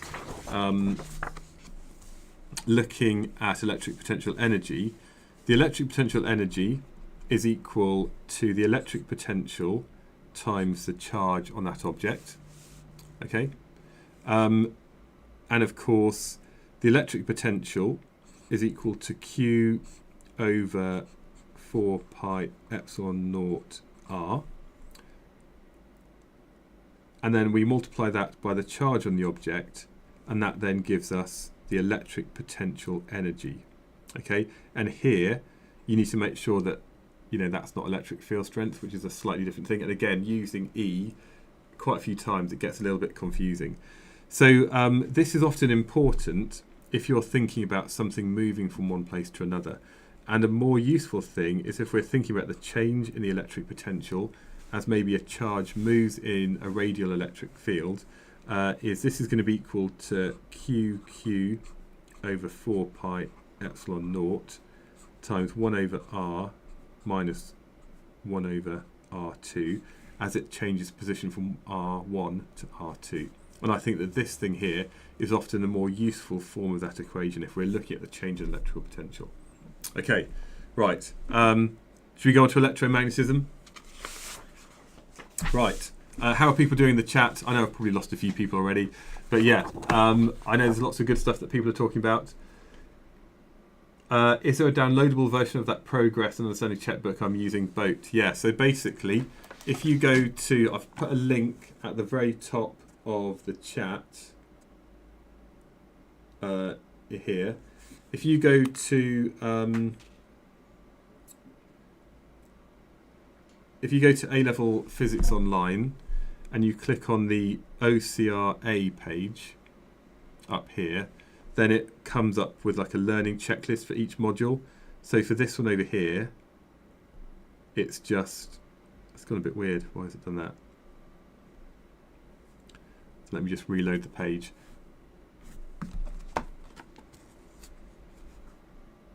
Yeah, basically what you can find is for each of the modules for A-level physics, there's a learning checklist. If you click on that, you can download exactly the document that I'm using. Okay, so that one over there, you can just tick it through as you're going through your revision to make sure you've covered everything alongside all the practice and past papers that you're doing at the moment. So, a magnetic field is due to moving charges or permanent magnets. So yeah, permanent magnets will always have this magnetic field around them, but also if you have anything with a charge, like an electron moving, there's going to be an associated magnetic field. We need to think about how magnetic fields to magnetic field lines. So again, simple examples are you've got the field lines around a permanent magnet. They're going to go from north to south. You've got the field lines around a wire, which are going to be these kind of sort of concentric circles that get further apart. Okay, and the field lines always go from north to south.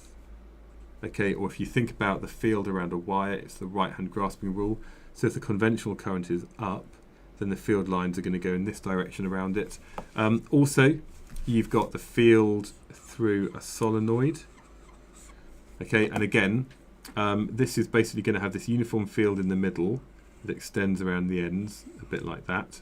Okay, now depending, again, you can use the right-hand rule here.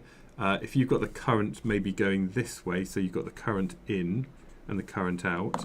If the current is going kind of like this with your finger, and then this end here is going to be the north end of that solenoid kind of magnet. So here, I suppose, depending on which way I've drawn it, imagine the current was in this direction, I, then the north end would be at this end, and so the magnetic field lines would go from north back down to south. Okay, so you need to be aware of this. I think the most important one though is where you've got like a uniform magnetic field. You've got maybe the north end of a magnet and the south end, and here the field lines are going to go from north to south, like that. Okay, so over this, these are kind of the main kind of patterns you need to know. So you need to know the field patterns for a long straight current carrying conductor, a flat coil, and a long solenoid. Okay. Fleming's left-hand rule. I'm not very good at drawing hands, so let's see. I've got my thumb, I've got my first finger, and then I've got my second finger, something like that.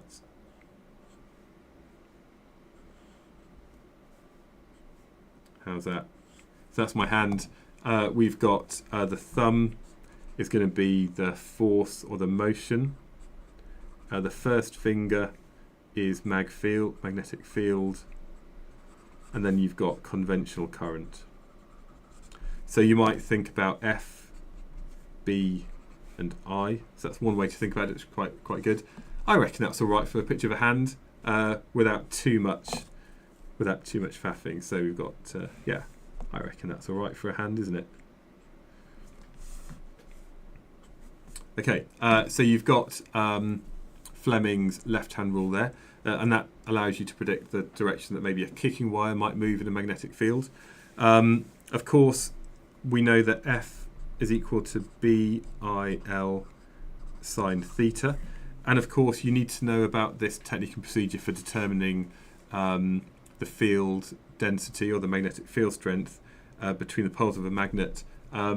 This one over here, I've got a picture of it, I think, in this book, so rather than drawing it all out from scratch, I've got I definitely did it recently.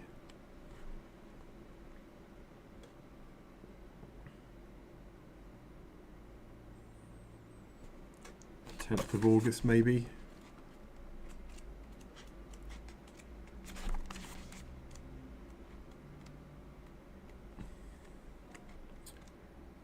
you know when you've done something and you can't find it? There's definitely a picture in this book of the apparatus that you can use. This one over here. So this is the practical. You often have a mass balance. You have a yoke where you have these magneder magnets, and these have got like a north and a south pole along the face. You can then basically have a thick piece of copper wire that you clamp in position, and then that means as you change the potential difference across that wire, you change the current through it, and then you'll see the reading either get bigger or smaller depending on which direction that current is going in. You can do it with different lengths of wire between the magnetic field, and also you can actually alter the way that this wire is. So rather than having it going straight through, it comes in at an angle, and therefore you can look at the effect on theta on the size of that magnetic force. Okay, so there we go. That one there is something that you should be familiar with as well. Okay, so we've got that. Magnetic flux density, the units for that are Tesla. And this is very much so far about a wire in a magnetic field. But in the wire, in the magnetic field, you basically have these moving charged particles. And so the other thing we can have is, rather than having particles in a wire, you just have particles which have got a charge moving in this magnetic field. Okay, so maybe this is a charged particle.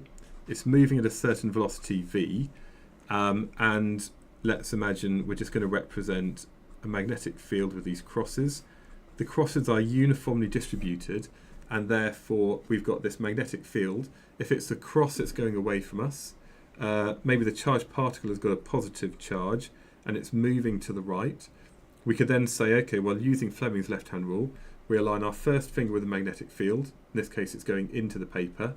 The second finger is our conventional current, which if it's a positive charge and it's moving to the right, it's going in this direction, and therefore the force experienced by this particle would be up. And now here, we can see that the force is at 90 degrees to the velocity, and therefore there's going to be a circular path that this thing then traces. Because whatever the velocity is at any moment in time, the force is always going to be at 90 degrees to that. And here we can use the equation that says F is equal to BQV. Okay, hopefully that looks familiar, the Lorentz force. And also we can often say how this force is providing the centripetal force on the particles. So we can often equate mv squared over r to BQV. Yeah, so that's right. The force boat will change the direction of its velocity because it won't change its speed or the size of its velocity because it's acting at 90 degrees to it, but the force will cause an acceleration which changes its direction. And that means as time goes on, the direction changes a bit like a satellite in orbit around a planet, but the force will always be at 90 degrees, and that's why it travels in a circular path in this uniform magnetic field. Okay, circular orbits of charged particles in a uniform magnetic field. So we have this, unlike an electric field where we have a parabolic path, we have a circular path there. Okay. And I think, although it's not explicitly made clear in the spec, you can actually equate the two things together to say that BQV is equal to mv squared over r.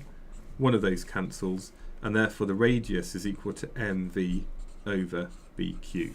Okay, so the radius that that particle has is going to be equal to its momentum, its mass times velocity, divided by b, the magnetic field strength, and the charge on that particle. So when you look at particle tracks for things made in particle accelerators, the radius of the particle tracks that we often see in like a cloud chamber or a bubble chamber, that depends on the charge of that particle and how much momentum it's got. Yeah, I will be doing Talish AQA, but I'll be doing AQA on Saturday afternoon starting at about 12. Okay, so again, just a little bit of revision there. We then have charged particles moving in a region occupied by both electric and magnetic fields, the velocity selector. Now, we already know that the electric field provides a force on a unit on a charged particle, and so the electric force is going to be equal to E times Q. We just saw just now that we also have a force provided by the magnetic field, which is BQV. And that's going to be the magnetic force.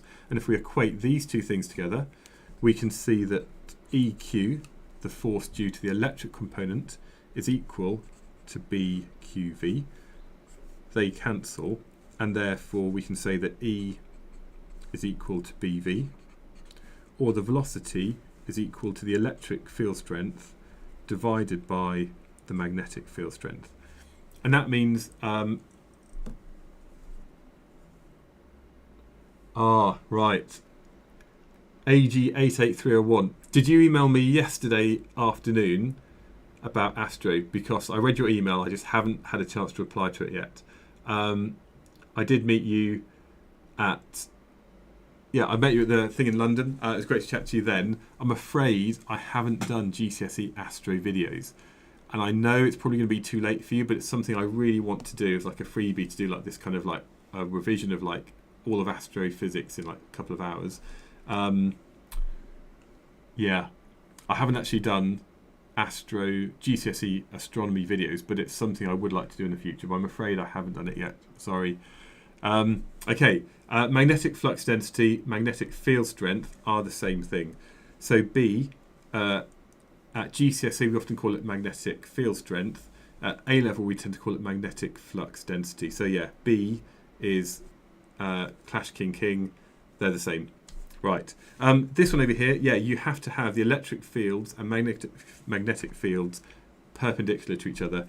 So an ideal example would be, you have an electric field which is maybe positive and negative, so this is caused by maybe parallel plates.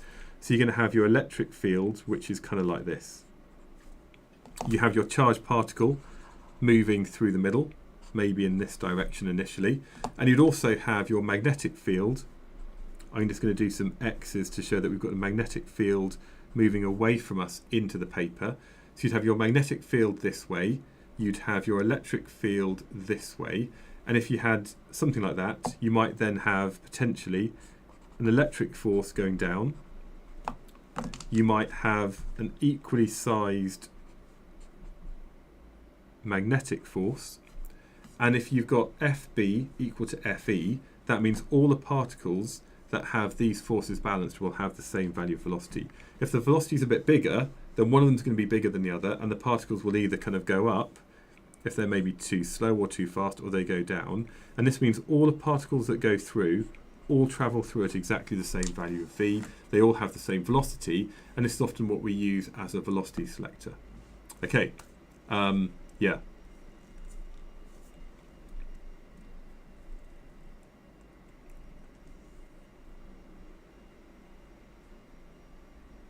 Cool, right. Yeah, magnetic flux, the Weber. So magnetic flux is equal to B A cos theta. And I guess if you think about that, it's basically the magnetic flux density times the area is going to give you the total amount of magnetic flux. Okay, it's a bit like, it's not quite similar. It's the way I think of it as, you know, we've got the kind of the crosses here to represent that magnetic field. If you've got a low flux density, it could look a bit like this. Okay, so that's maybe a small value of magnetic field strength. If you've got another bit where you have a higher field strength, we could represent this with more lines over a certain area. Okay, now the two things, so this is maybe where you've got a higher magnetic flux density, but the magnetic flux is going to be equal to the density times the area. So let's imagine we had an area like this, or we had the same area over here. Okay, we can see that the area is the same. Now the total amount of magnetic flux is going to be equal to this strength times the area, so that's about 4, and this one's about 16. So we can see how here we have a much higher total amount of flux lines, and this is often important when we think about flux lines being cut maybe by a conductor, and that's going to tell us about the EMF which is induced across the ends of that wire. Okay, so yeah, this is that, we then have Faraday's law of electromagnetic induction and Lenz's law. And I think this statement here is really good. Basically, Faraday's law talks about that the EMF is going to be proportional to the rate at which flux linkage is cut. So basically, if you've got a conductor or a coil with n turns, it's not just going to have this flux linkage, or this magnetic flux. It's going to have that magnetic flux times the number of turns on that coil, and it's the rate at which it cuts it that's going to give us an EMF. Okay, now we have a negative symbol, and that's to do with Lenz's law. So the negative symbol is Lenz's law. This stuff up here, the way I see it in my head, is kind of more to do with Faraday's law. So Faraday's is about the EMF is going to be proportional to the rate of magnetic flux linkage being cut. And Lenz's law is a negative symbol that basically says the change that causes, it kind of induces... Lenz's law, what's the best way to state it? I think I've got it on my website, but you need to know your definition of Lenz's law. If everybody in the chat could just put what they would define Lenz's law as, it's basically the thing that causes a change causes the thing that stops it. Right, that is so badly said on my part. Right, something you can find on my website is in the footer on my website at Physics Online, you will find a list of definition sheets. If you click on this, you can find definitions for all of these different things. Now this one is about fields. So Lenz's law, here we go. So Lenz's law basically says the direction of the induced EMF is such that it will oppose the change that's producing it. Yeah, so Enderman says the induced EMF acts as to oppose the change that caused it. Perfect. Yeah.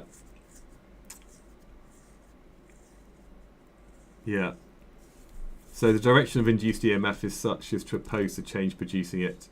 The induced EMF opposes the change that caused it. Induced EMF opposes the change producing it. Anonymous, Mini Madcraft, Clash King, Enderman, you're absolutely on form at the moment. If you want to find these definitions, these are based on real exam specifications, but you can find all of these on this page, which is alevelphysicsonline.com/definitions, and I basically found stuff that covers all of these main things over here. Okay, so you can download these if it's for like quantum physics or whatever it might be. There weren't that many I found in actual past exams, but this is kind of what I found so far. Okay, so we then go on to looking at magnetic flux using search coils, simple AC generators. So I'm just going to go straight into this one. Okay, I think this is a really useful graph. Okay, if we look at the magnetic flux and we see how that changes with time, this then links to a graph that looks at the EMF and how that changes with time. Now effectively, we know that the EMF is equal to the rate at which magnetic flux changes, and therefore the EMF is going to be equal or similar to the negative value of the gradient of this line over here. Now here we've got a steep positive gradient, and therefore down here we will have a steep negative value or change of EMF. So we've got a positive gradient here. That means we're going to have a negative value of EMF. At this point up here, there's actually no change in the rate of flux being cut, and therefore we'd have no EMF. And here we've got a maximum negative gradient, so we'd have the maximum positive value of EMF, no gradient here, positive gradient, so maximum negative value there. So if we were to take this graph and plot it to the one underneath, we'd get something that looks like this. Effectively what we've done is we've taken the graph, we've shifted it along to the right. And I think that this one over here is a really important thing that relates the magnetic flux to the EMF. Okay, and you've got to remember that the EMF is equal to the minus the gradient of this line. I think that's quite an important thing. And this is really important when it comes to a simple AC generator or an alternator. And basically we look at the ways that we can maybe induce a greater value of EMF. So it could be that you reduce the time, so you rotate it quicker. We have a stronger magnetic field, you have more turns on the coil or a bigger area, and all of these things are going to mean that we cut more field lines per second and have a greater EMF. And of course, yeah, so EMF is a differential of flux. Yeah, I think so. I think that's good enough. Yeah, right. We then have a little bit about transformers, but to be honest, this stuff about transformers is exactly the same as what you did at GCSE. Okay, so with a transformer, the simplest cases, you have a soft iron core that's been laminated to stop eddy currents. You have a primary coil that does this, and also you have your secondary coil that might have a different number of turns. Okay, so you've got maybe the number of turns on your primary, so NP. You've got the number of turns on the secondary. If that's bigger than this, it's a step up. And of course, we also know that the power in is going to be equal to the power out, and that means V in times I in, or indeed we should probably say VP times IP is going to be equal to VS IS. Okay, so that means if we kind of rearrange this, just write it back up here, we can say that VP over VS is equal to IS over IP. So effectively, as you increase the potential difference, we're going to decrease that current if you had a step-up transformer, or vice versa. And of course, the ratio of potential differences is equal to the ratio of turns on the primary to the secondary. Okay, right. Are people helping? Yeah, I think this is good. Yeah. Okay, cool.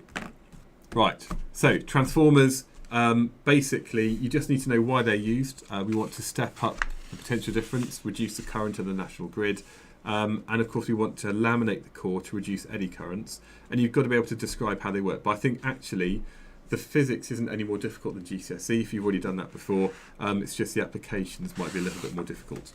Okay, right, how's that doing? So I'm just going to have a bit more tea to keep me going. I've been going for what? Ages now. This just goes on and on and on. Right, we're now going to do the last. Oh my god, we've got so much more to cover. That's fine. We've got nuclear and particle physics, and then we've got some stuff about medical physics. So nuclear. So we've got alpha particle. I'm not going to necessarily write everything out. There is so much content, Yoshi God. It's just, there's just so much, and it's not, and the thing is, one bit here could be like a massive question. So techniques and procedures used to investigate transformers, that could easily be a 6-mark question. But of course, you spent a lot of time recently doing this in class. Hopefully you've seen the demos that your teachers have done. You've had to go yourself in class, so it's not like you have to learn everything from scratch. It's just reminding yourself what you've already done over the last couple of years. But yeah, there's a lot of stuff that comes up in OCR paper 2.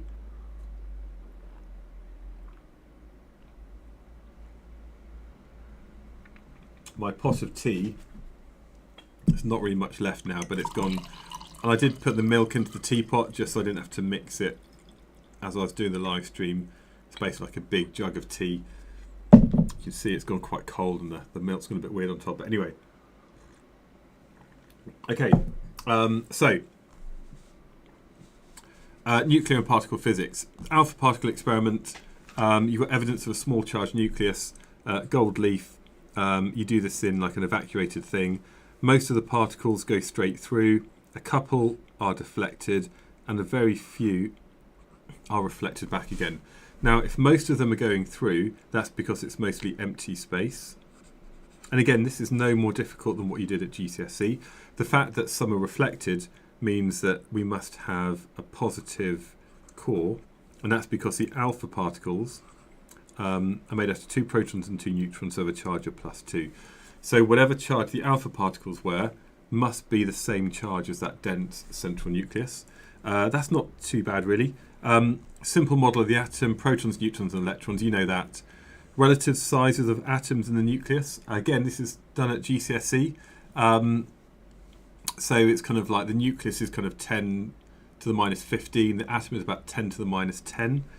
Proton number, nucleon number, isotopes notation. So yeah, so basically A, Z and X. Okay, so this is just like, again, everything you've done already at GCSE in chemistry and physics. This is all good stuff, isn't it? We then have the strong nuclear force. Okay, so the strong nuclear force, it's basically, if it's positive or negative. If it's positive, it's going to be repulsive. If it's negative, it's attractive. And we basically get something that does this. Okay, so what we can see is it's very short range. So about 3 femtometers is the distance here. Beyond that, it has no effect. So it's very, very short range. And at this point over here, this is going to be about 0.5 femtometers. Closer than 0.5 femtometers, 10 to the minus 15, it becomes repulsive, okay? And basically this means that if you've got 2 maybe protons, which are quite far apart, there's going to be no strong force between them.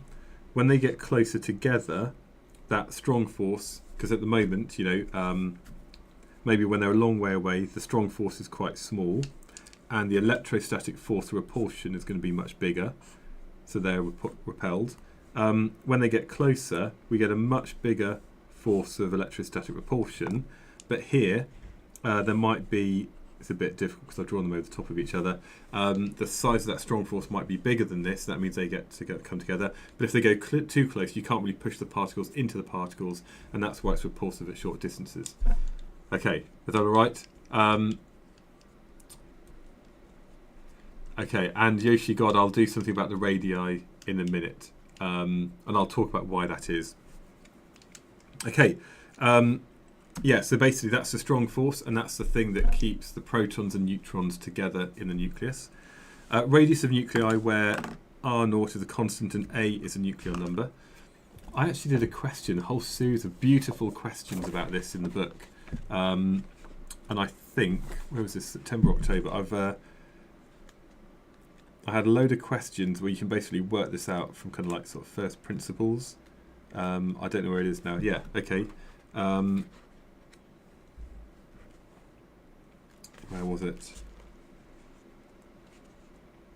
Anyway, I've got it in here. Book 4, Year 12, buy this, this will help you. Right, so we know that R is equal to R0, A to a third. Okay, effectively the volume is going to be proportional to the nucleon number. Okay, and of course the volume is going to be equal to, or the volume of a sphere is going to be proportional to R cubed. Okay, so that means the volume is proportional to A, which is also going to be proportional to R cubed. Okay, or we could say that the nucleon number, because that's proportional to R cubed, the radius is going to be equal or proportional to the cube root of the nucleon number, or the radius is going to be proportional to A to a third. Okay, now that means if you want to know the radius of something, it's going to depend upon the nucleon number to a third times this constant of proportionality. So that's going to be proportional to A to a third, and the constant of proportionality here is just R0. Does that kind of make sense? So I think in answer to the question, you only raise the nucleon number, to the power of a third. Does that help? Hopefully it does. The physics and maths tutor questions had loads about that, but it wasn't in the spec. Yeah, it is in the spec, I'm afraid. It's just down here. But it's just like, it can give one statement and that can release like loads and loads of questions about it. Okay, the mean densities of atoms and nuclei. I would say for this, the mean density of atoms and nuclei, well, an atom is going to have a very, very low density, but the nuclei is going to be much more dense.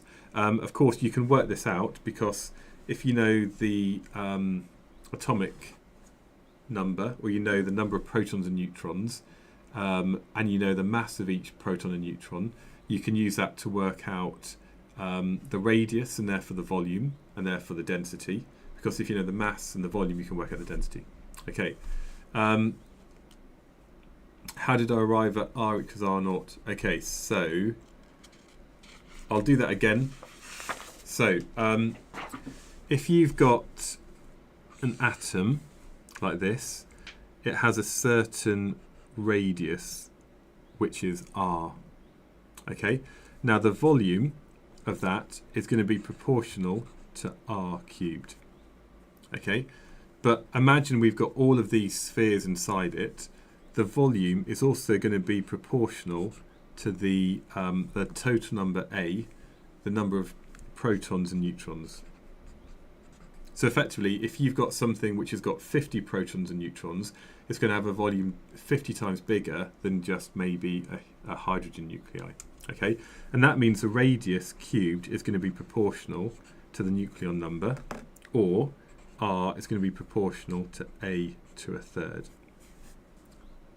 Okay, now if we want to look at the radius of any particular thing, let's imagine that's equal to R. Okay, so this could be anything. That's going to be dependent upon this. Okay, I probably should have used capital R for that. So any atom, the radius of its nucleus is going to be proportional to A to a third, and therefore that's just going to be equal to a constant of proportionality times A to a third. Okay, but here we use R naught, just our constant of proportionality, so the radius of that nucleus is going to be equal to our constant of proportionality times A to a third. Okay, how much do I bench press? At the moment, not very much, because I've been doing loads of running. I could do like 100 kilograms a couple of months ago when I was doing more of it. So yeah, I could bench press 100 kilos, but at the moment I've been doing like lots of like long distance running. So I did like a 109 kilometre race a few weeks ago, which doesn't really kind of conducive to like benching lots in the gym. Anyway, there we go. Right. Okay. Particles and antiparticles, electron, positron, proton, antiproton, neutron, antineutron. Okay, so every time you have a particle, so we've got an electron, proton, neutron, neutrino, let's say an electron neutrino, there's also going to be its antimatter thing. So if you've got an electron, we have a positron, is the antimatter to that. We have antiproton, antineutron, and an anti-electron neutrino. Now they have the same mass, they have an opposite charge, and they have an either opposite lepton number or an opposite baryon number. Okay, so you've got matter and antimatter. Oh yeah, and it says all that stuff down here. So that's all good. Now, some of these are leptons. So the ones which are leptons include the electrons and the electron neutrinos. We also have things which are hadrons, and there's basically baryons and mesons. Okay, so these ones over here are hadrons because they are made out of quarks, and these ones these hadrons are made out of 3 quarks.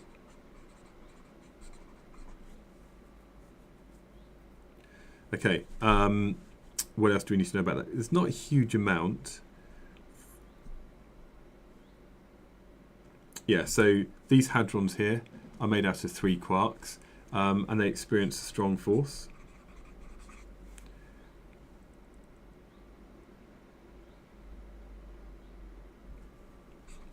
The leptons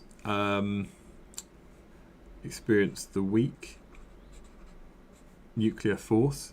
I think the hadrons experience strong and weak, if I'm right. Yeah. Right. Okay. Yeah. I think that's it, basically. There's not really much you need to know about these.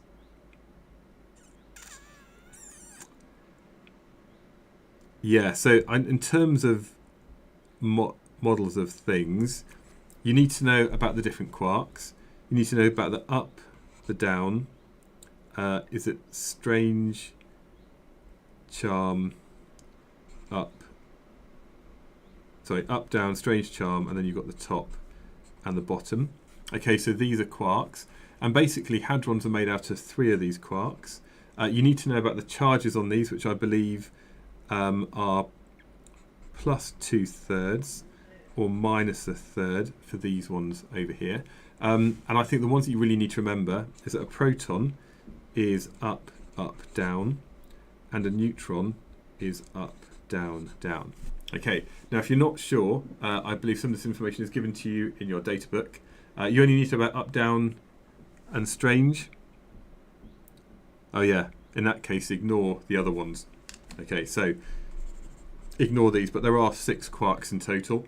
Now, if we think about a proton, it's made up of an up, up, and a down. And if we think about the charges, that's going to be 2/3 plus 2/3 minus 1/3, which is equal to 1. Okay, a neutron is going to have an up, which is 2/3, and it's minus 1/3 minus 1/3, which is 0. Okay, so both of these particles, protons and neutrons, are made out of up, up, down. Okay, you need to know about 2 different sorts of decay. The first one is a proton let's go for the first one, which is a neutron decays into a proton plus an electron. Okay, now the things that you need to be aware of are Q, B, and L. So the charge on a neutron is 0, the charge on a proton is +1, and it's -1 on an electron. A baryon number is if it's made out of 3 quarks. So this one over here has a charge of 1. A proton is a baryon, but an electron isn't because it's a lepton. Whereas if we look at lepton number, that's not a lepton, that's not a lepton, but this one is. Now, the Q, B, and L must be the same on both sides. So you can see that the charge is balanced, the baryon number is balanced, but the lepton numbers doesn't. So there must be another lepton, which is an anti-lepton. It must not be a baryon, and it must have no charge. So that means we also have an anti-electron neutrino, which is produced in this. Okay. People are asking about stuff. Yeah, so I would say, Zaina, that AQA is massive, about double the size of OCRA. OCRA is next with about 11,000. I think Edexcel is only about 3,000, and OCRB, I think, whiteboard pen, random name, but quite good. Are you a teacher? That's a good name. About 687 people did it in 2023. So OCRB is smaller, and then I think Educas, it's a good board, but only about 500 to 600 people do that. So that's why I'm really focusing on just AQA, OCRA, and Edexcel at the moment. Okay, so this is the way we can tell if a reaction is going to happen. You need to know about this one here, which is an electron being emitted. The other one, which is very similar, is a proton makes a neutron. It gives out a positron, our antimatter to the electron, and because that's an anti-lepton, we must have a lepton, which in this case is the electron neutrino. So I would say that you just have to remember this one here and this one here off by heart. And you can tell if it's a feasible kind of reaction because the charge, the baryon number, and the lepton number must all be conserved. Okay. So yeah, sorry, a baryon is 3 quarks, a meson is a quark antiquark. So yeah, these are baryons because they've got 3 quarks in them. They're hadrons because they're made out of quarks, and a meson is a quark antiquark that kind of combine together. Okay, right. Yeah. Do both types of neutrinos have no charge and mass? So yeah, basically both neutrinos have no charge, and I guess strictly speaking they're like a massless particle, but then it all gets confusing because I think some people say they do have mass, but I think as far as I can see they travel at the speed of light, and that means they are massless. I think they are. Basically, let's have a look. I've got this book here. If anybody's got this is quite good. Where are we? So we're looking at, should we look at neutrinos? There's a reason why there's holes in this. I think this is drilled for some reason. So let me just get the exact number. I think they're massless, but I know there's people who know a lot more than me who've done a lot more particle physics, and again at A level we're just kind of making some like simplified assumptions. So neutrinos,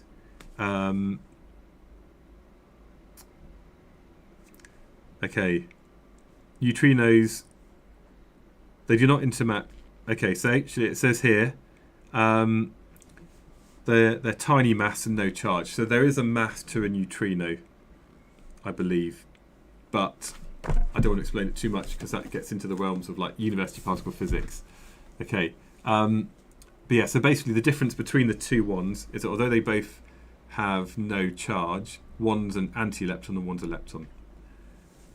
Yeah, the problem is, Joel and other people, it's like when you look into it a bit more, everything gets a bit more complicated about mass and things like that because they still might have momentum, but yeah. Okay, right. So we've done that thing here. You can also think about those things I had before. So, I said before about a neutron turns into a proton plus an electron and an anti-electron neutrino. If we think about what's going on, in a neutron, we have an up, a down, and a down quark. And that changes to an up, and a down quark, plus an electron, plus an anti-electron neutrino.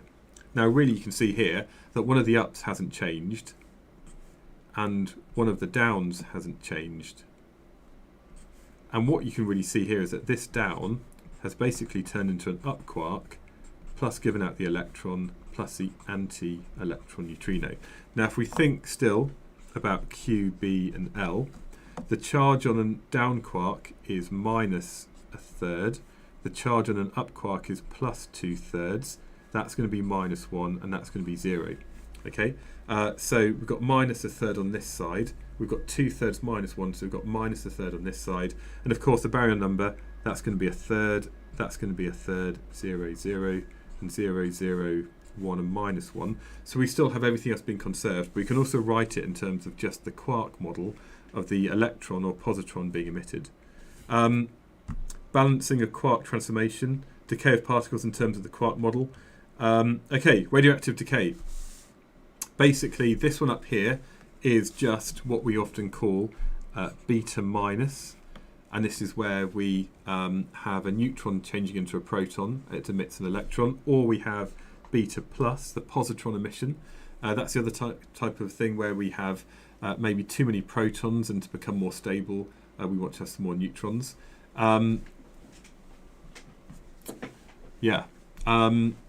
There's also alpha. Alpha is basically 2 protons and 2 neutrons, but you know all of that good stuff. And then we've got gamma, which is basically just a bundle of energy, and that's because effectively the nucleus of an atom, it kind of, like the electrons have like their kind of ground state and they get excited. Well, you have like kind of different energy states of like the nucleons inside the nucleus, and basically sometimes they're just too energetic, like technetium-99m, and basically it emits some energy. The total number of protons and neutrons doesn't change, but their energy lowers as they're emitting that photon, the gamma. Okay, you need to know about the different ranges of penetration. That's all GCSE stuff. Tejas, yes, this will all be uploaded later on YouTube, so you can watch it at your leisure. You can listen to me as you're going to sleep at night, and it might kind of just soak into your heads, like in a brave new world where people are being sort of brainwashed as they sleep.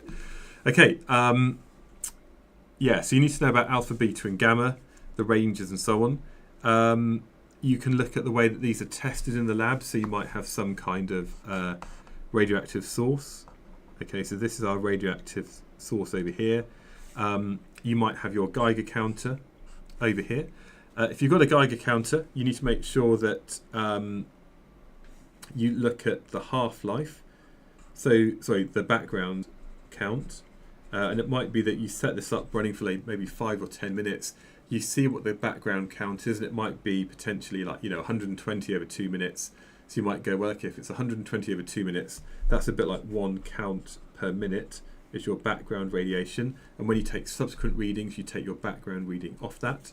You can then obviously look at maybe alpha, beta or gamma sources, and you can look at either how maybe a gamma source changes with range.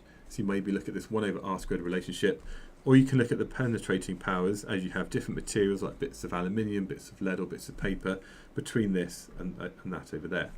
Okay, yeah. Isn't what I've drawn 2 beta minus decays?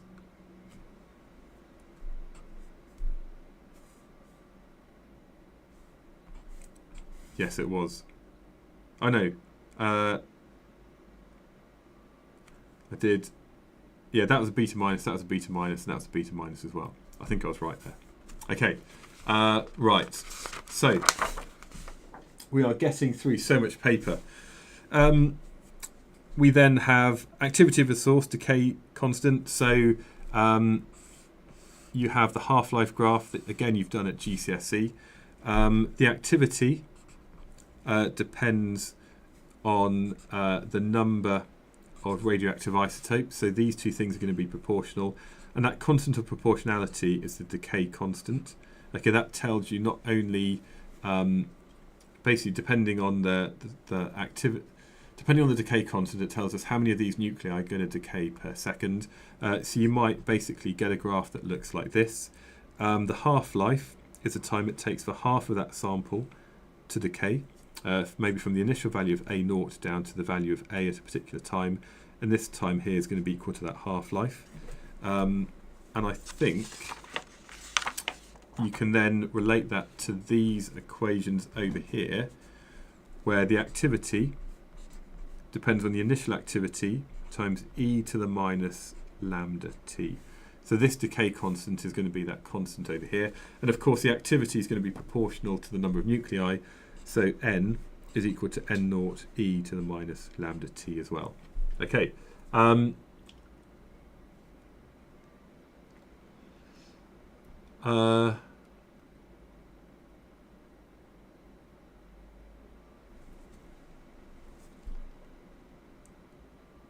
Okay, I'm just looking at some of the comments. Do you need to know the half-life of carbon-14?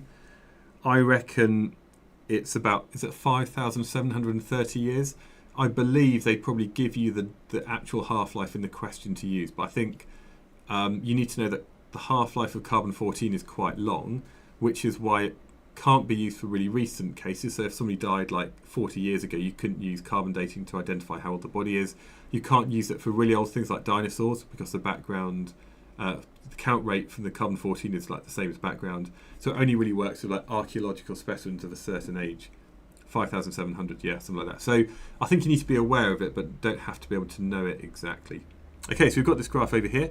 You can obviously do the same thing with dice, where you look at like the number thrown and how that's related to this. Also, again, it says how delta n over delta t is equal to minus lambda n. Okay, so basically this then leads on to this kind of equation over here. Yeah, cool. People are answering good stuff in the chat at the moment, which is really helpful. So it's quite difficult to like talk and think about what I'm saying and write stuff down and answer all the questions.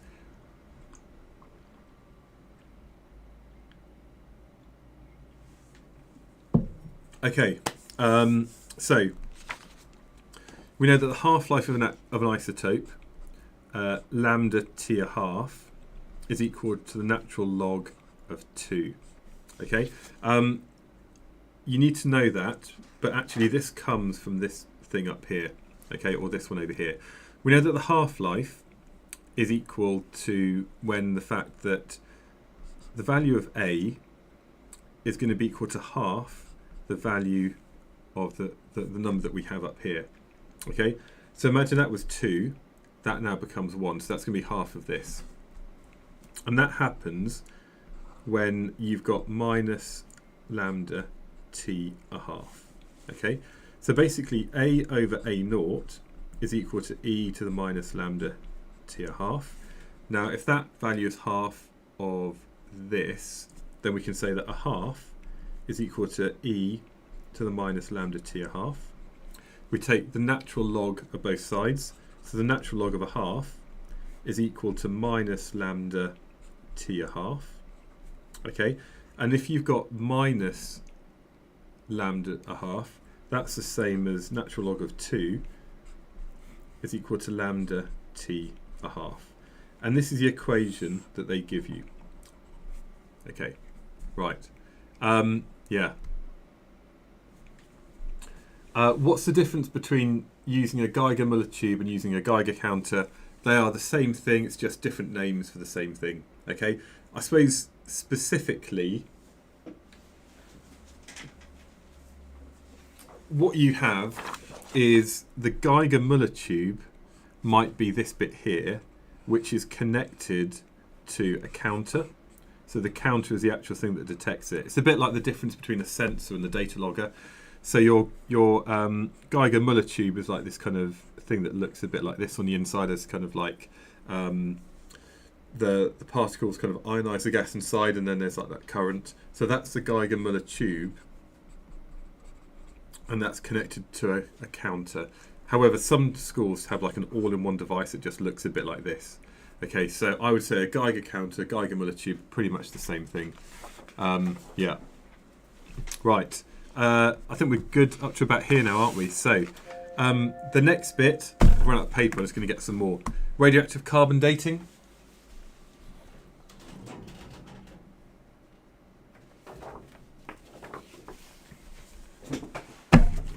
Okay, I don't believe I have to do all of this again on Saturday for AQA. It takes so long. Jody edits some things. Yeah, your name seems familiar. Poking my head in. No way. Doing third year astrophysics now. Right. We're not actually doing any astrophysics today. We did some yesterday, and I really enjoy it. I think it's probably one of my favourite bits. And yeah, I've also learned, this is kind of completely unrelated to the physics, but I've learned how to like use spray paint to like paint like a spacey thing. So I've got some new stools in my office because I'm getting a bigger office for next year. And I've got some stools which I've painted with like an astro theme on like the metal legs. So I've realised I can use spray paint to actually do like a night scene, have the kind of different purpley things, and then have like little splashes of white paint everywhere to make it look like a galaxy. So yeah, I just need to think what I can actually paint now. Okay, where am I? So sorry, I'm just trying to find, I've got so much stuff all over this room that I'm sort of losing bits and pieces. Give me 1 sec. I'm just going to start on the next bit, looking at carbon dating and then the mass energy equation.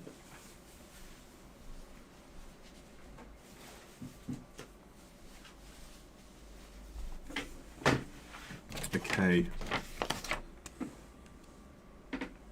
Right, so 3 o'clock. Has this been like a 3-hour stream now, has it? Yeah, right, let me see if I can... I was saying about this kind of stool, it's really weird, but I'm moving to a bigger office, and here we go, right. Let's see if I can zoom in. So this is what I've been painting the other day. I had a couple of science stools. This is my new office that I'm kind of building. It's not in this one, it's like a slightly different room. So I got a couple of stools from the skip at school they were throwing out because they didn't have any tops on, so I put like a padded top. And you can see I've got the kind of star-like effect from a galaxy on those legs. So yeah, there we go. That's something I've learned how to do. If you hold like cheap white spray paint fairly far away, it comes out rather than as a mist, more like kind of little globules. And if you hold it far enough away, you can get this kind of sort of starlight effect on the legs.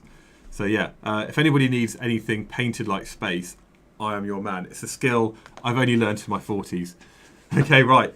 Anyway, enough of that. Back to the proper physics. Okay, and I will be doing plenty more astro stuff in the future. So, where are we? So, carbon dating. Basically, carbon-12 is your normal carbon that's kind of brought in as you're like eating food and so on.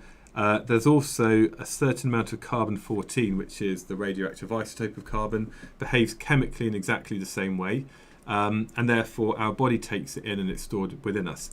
However, over time, the number of carbon-14 atoms decreases, and therefore, if we know, the relative abundance of carbon-14 to carbon-12, knowing that that's a fixed amount and that's going to get smaller, that means we can tell the age of something. So if we can detect this, that can then tell us how long ago that thing stopped maybe respiring, whatever it might be. Is it respiring? Yeah, it should be, isn't it? So yeah, the carbon-14, I guess, is in like the sugars and stuff that we eat. So yeah, basically, if we look at the ratio of carbon-14 to carbon-12, that tells us the age of things. It's no good for things which are young, because the half-life of carbon-14 is about 5,700 years. This works better on things which are several thousand years old. Okay, right. The next part then, Einstein's mass-energy equivalence. Basically, the change in energy is equal to m, or the change in mass times mc squared.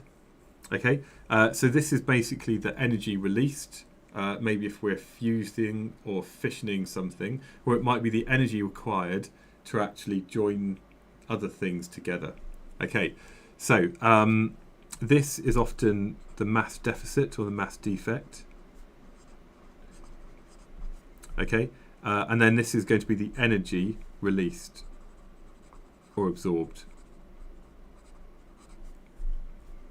Now, there's a graph that you should know that looks a bit like this. On the y-axis, we have binding energy per nucleon.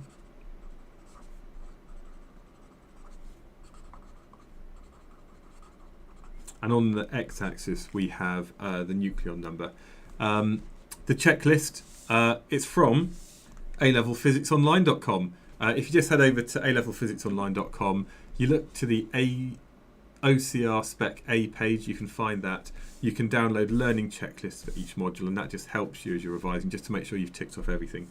So we've got the binding energy per nucleon, you've got iron at the top around here, you've got light things like hydrogen, you've got big things like uranium, and basically the light things, they release energy as they fuse together, so that's fusion down here, and the big things release energy as they fission apart.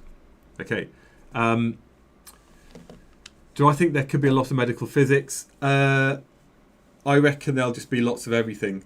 How did I summarise everything in 3 weeks? I don't know, Madam Pinky. I've got another probably hour to go. I'm kind of running low on my milky tea, so we'll just see how it keeps going. Anyway, hopefully OBS keeps running okay and there's no crashing or anything like that, so it can just be like one thing. Yeah, it's taken a while. So, what next? Yeah, basically, you need to know about fission reactors.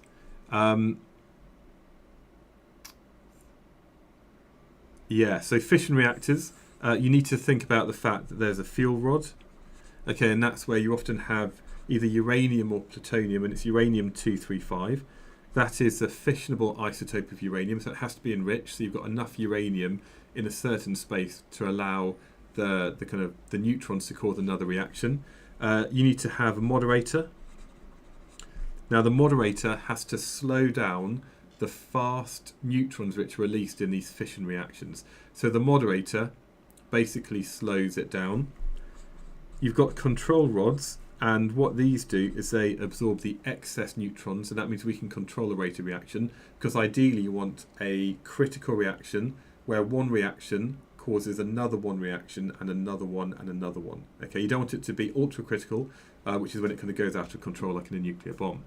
And of course you also need to have a coolant, because the whole point in having a fission reactor is you want to generate heat in order to boil water to turn it to steam, to turn turbines to generate electricity. So these are the kind of elements that you need to have in that fission reactor. And of course you need to have some shielding around the outside, and the control rods are the safety features. So if it does start to get too hot, the control rods drop in, and that's going to stop the reaction. Okay, but it's the moderator which basically takes the fast neutrons which are emitted when uranium-235 splits into two daughter nuclei, and the moderator basically slows down the fast neutrons, makes them slow thermal neutrons, which can then be absorbed by further uranium-235. Okay, of course there are issues with like nuclear waste and so on. Fusion. So in terms of fusion, it's experimental reactors. I think one happened recently. I think it had like released like 7 times more energy and other things. But for fusion, you need to have a high temperature, and that allows the particles to have enough kinetic energy to get close enough to actually allow the strong force to take over, and also need to have a really high pressure, so there's enough particles in a small space to have a high enough chance of collision. Okay, now this is what happens in all stars, and of course it's like experimental reactors. But at the moment, it's really hard to contain the really hot gas because it has to be contained. It's charged particles moving around this plasma, but we can't contain it very easily because the plasma has such a kind of turbulent flow that if there's instability, it kind of hits the side, it kind of cools down, and then it loses temperature really quickly.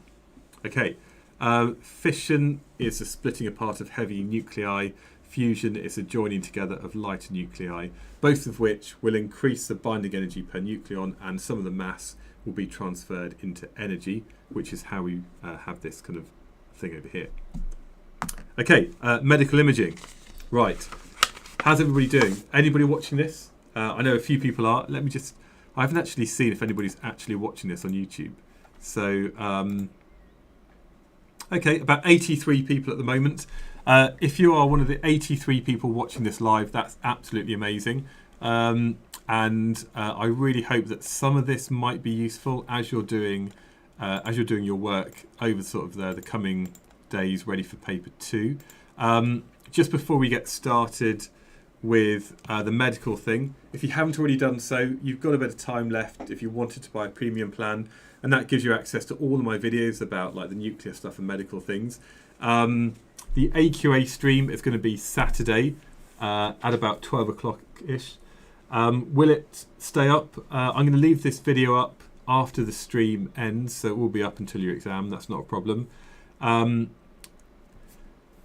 Binding energy is to combine isotopes. So binding energy is basically if you add a proton to a proton and maybe a couple of neutrons and other protons, the total mass of stuff there is less than the mass of the individual constituents.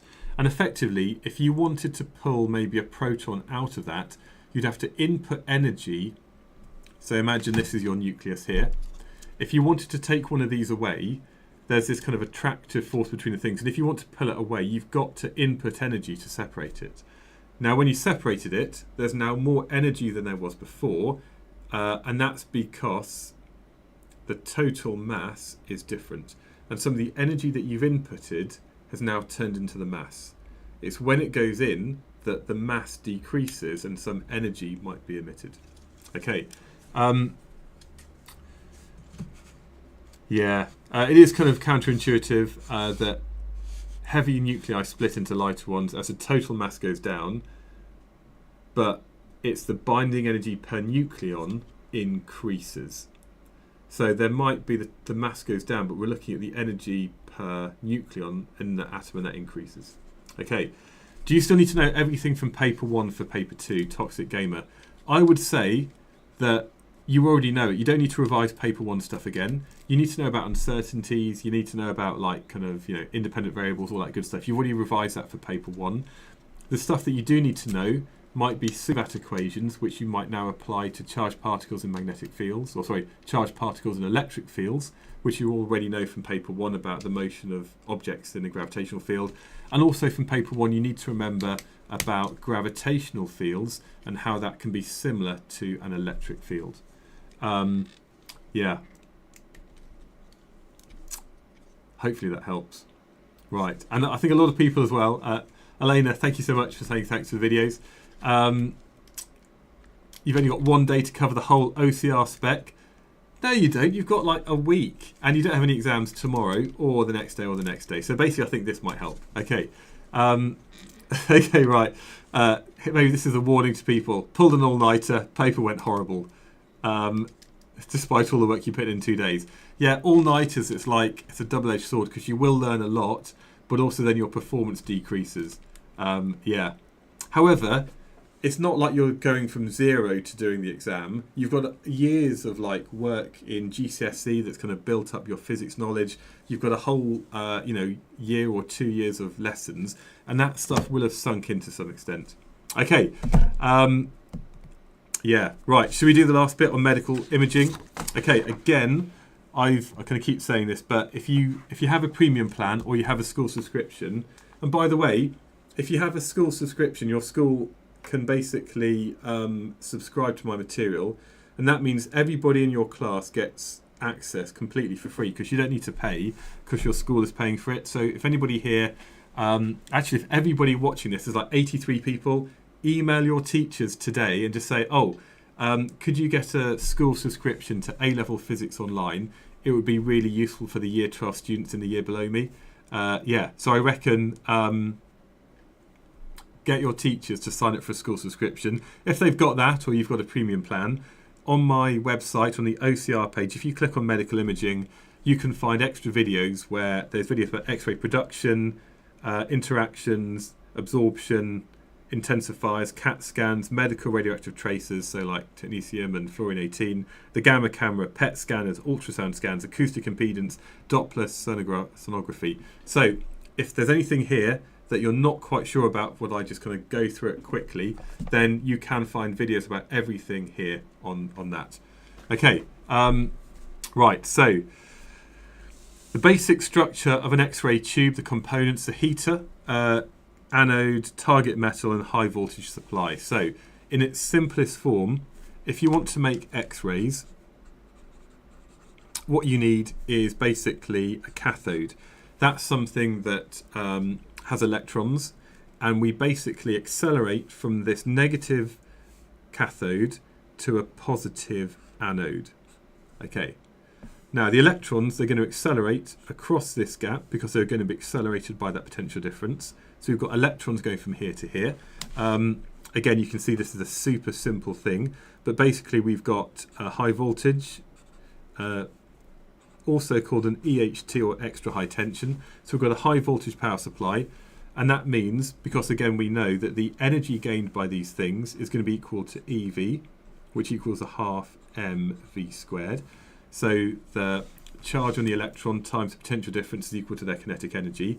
When the electrons hit the anode, and the anode is often spinning around, and that stops it getting a hot spot, so it means we've got this rotating metal anode. The electrons collide with this, and then it sends off X-rays like this. Okay, now the X-rays are basically, we've taken the energy from the electron and we've transferred it to the energy of a photon. And of course, if you have a gap down here, this is going to absorb all of the other X-rays, but all the X-rays we want come out of this gap in this kind of collimated beam. Okay, so this is our very simple X-ray machine, and we cause X-rays to be produced by decelerating electrons. Okay, effectively, the energy of the electron is going to be equal to EV, and that might then cause there to be the energy of the photon, which is going to be equal to HF. Okay, so you can work out the frequency or the wavelength of these photons by looking at the charge on the electron, multiplying it by the accelerating PD, dividing it by Planck's constant, and that's going to give you the frequency of those X-rays. Okay, we don't need to know that circuit, do we? Yes, you do, because it says the basic structure of an X-ray tube. You need to know the components. We've got the heater, the cathode over here. We've got the rotating anode over here, which is made out of that target metal.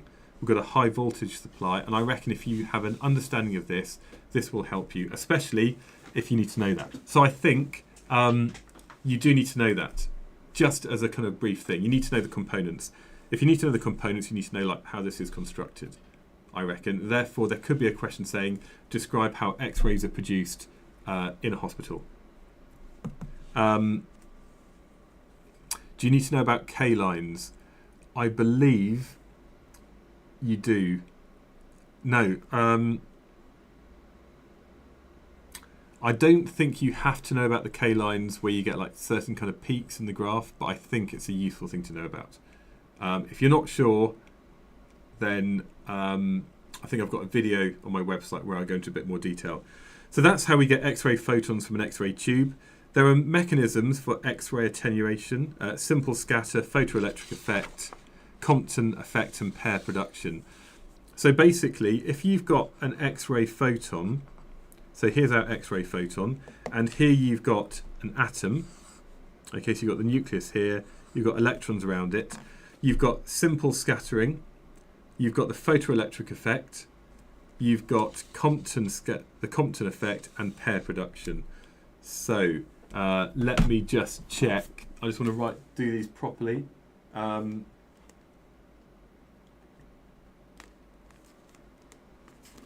So if I remember correctly, basically what can happen is the photon could just kind of basically come off like this, and it's been scattered.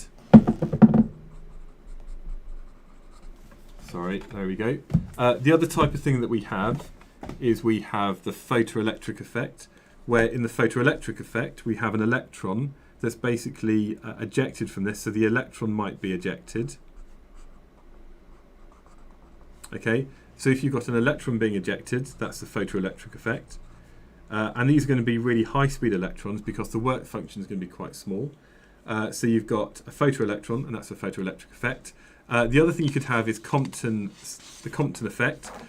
And basically with the Compton effect, although we have an electron ejected,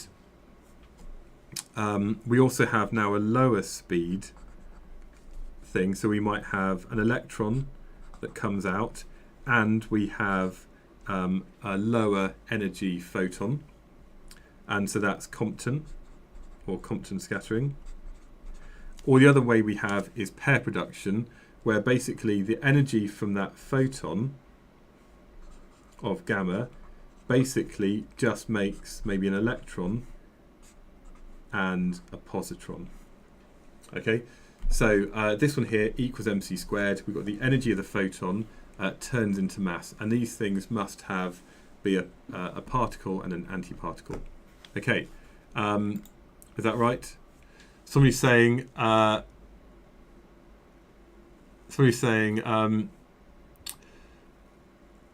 somebody's never heard of K-lines. Watch Zed Physics video on it. He might have a video. I think I've got one as well. Let's have a look. Do I have X-ray? I think I've got something here about it. So whatever, and by the way, Zed Physics is very good, but I think, do I mention the K-lines? It's quite a familiar thing that you might have seen on TV. Oh, come on. Yeah, here we go. So, sorry, it's just being a bit... Yeah, here we go. And this is also called braking radiation or Brown's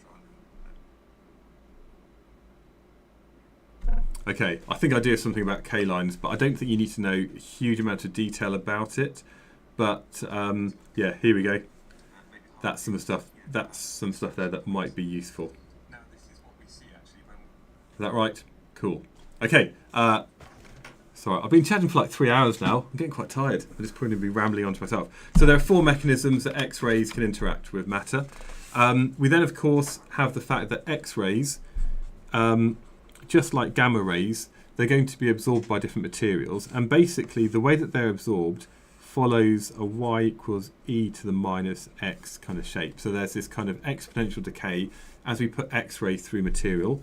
And here the intensity is going to depend on the initial intensity of those X-rays times e to the minus mu x, where x is just the distance that something goes through a material.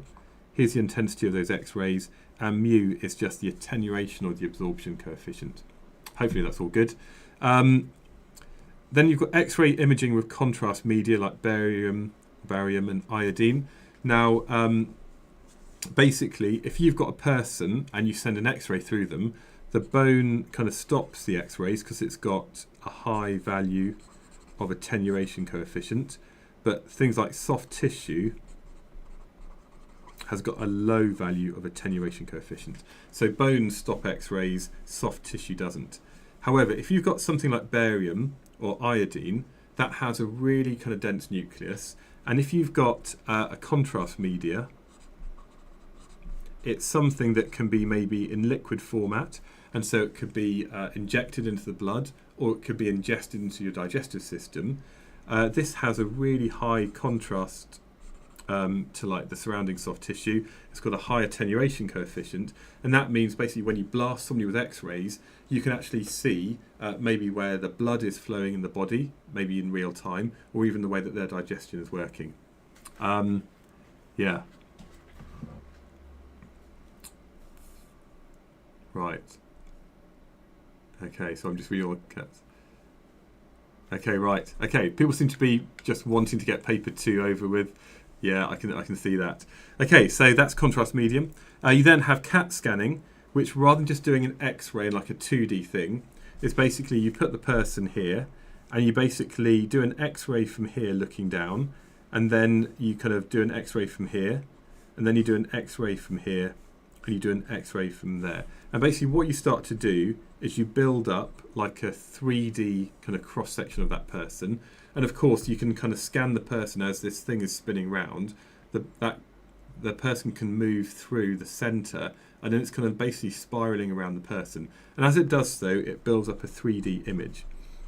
So that's all we're doing with a CAT scan, so computerized axial tomography.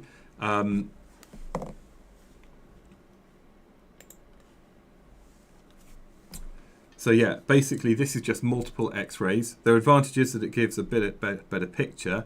Of course, what you do have then is a greater exposure to radiation. And for something like this, you need to again think about the components. You've got the ring of detectors. So you'd have detectors in all directions around here. Often these would be kind of like gamma cameras basically. And then you've got a computer, you've got the axis it's going along, and the tomography just means the sections that we have. Okay, medical tracers. There are 2 main types of medical tracers. The first one is technetium or technetium, I don't know how you say it, technetium 99M. Now this one here gives out gamma radiation, and as it does so, the M just stands for meta, or like metastable, and basically this goes from TC99M and it decays to technetium 99 plus a gamma photon. Okay, now that gamma photon, what it's going to do, it's going to interact with the body in many ways, and as it does so, it can basically cause a lot of pair production. So you might have electrons and positrons being kind of made. Okay, sorry, one sec.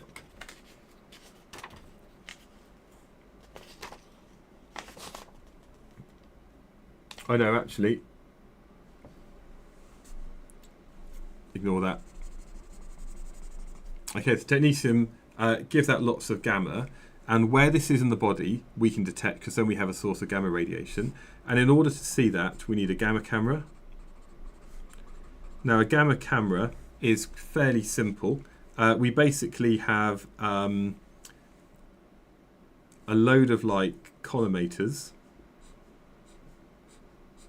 We have a whole load of scintillators.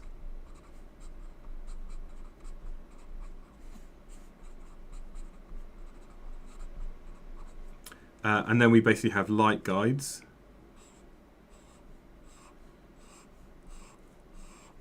And then we have like some kind of device like a CCD or something. Okay, so these here are the light guides. Now, in its simplest format, maybe you've got something down here where there's a load of technetium-99. It's kind of all maybe pulled at this part in the body. And basically this is going to give out gamma radiation. Now, anything it gives out at an angle like this, it's going to be caught by the collimator, and that means it doesn't get any further. It's only stuff that kind of travels up here, or maybe up here, that can be detected, and maybe something that goes up here. Anything that goes out at an angle is basically caught by the collimator. We then have this landing on a scintillator. Now, a scintillator is a material, often plastic, that when it receives a photon of energy from the gamma, it then emits. If it receives maybe a photon of gamma radiation, which is highly energetic, it's absorbed and then it's re-emitted as a visible photon. And the visible photon is going to go up the light guide. Now here, we'd only have light going up this one, and this one. And we can then start to build up a picture on our detector, on our charge coupled device or whatever it might be connected to a computer. That then tells us where the gamma happens to be coming from. And that's basically what a gamma camera is. And it can tell where maybe the gamma in a body is coming from. So you can inject this into something, into a person, and you could tell where that's being used, often if it's cancerous cells which are using more of this. Does that help? So that's the first one. The other one is fluorine 18.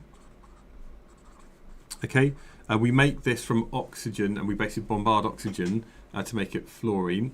And because it has similar properties to oxygen, we can replace some of the oxygen in things like glucose with some fluorine. Now this one over here, what it does is it emits beta plus.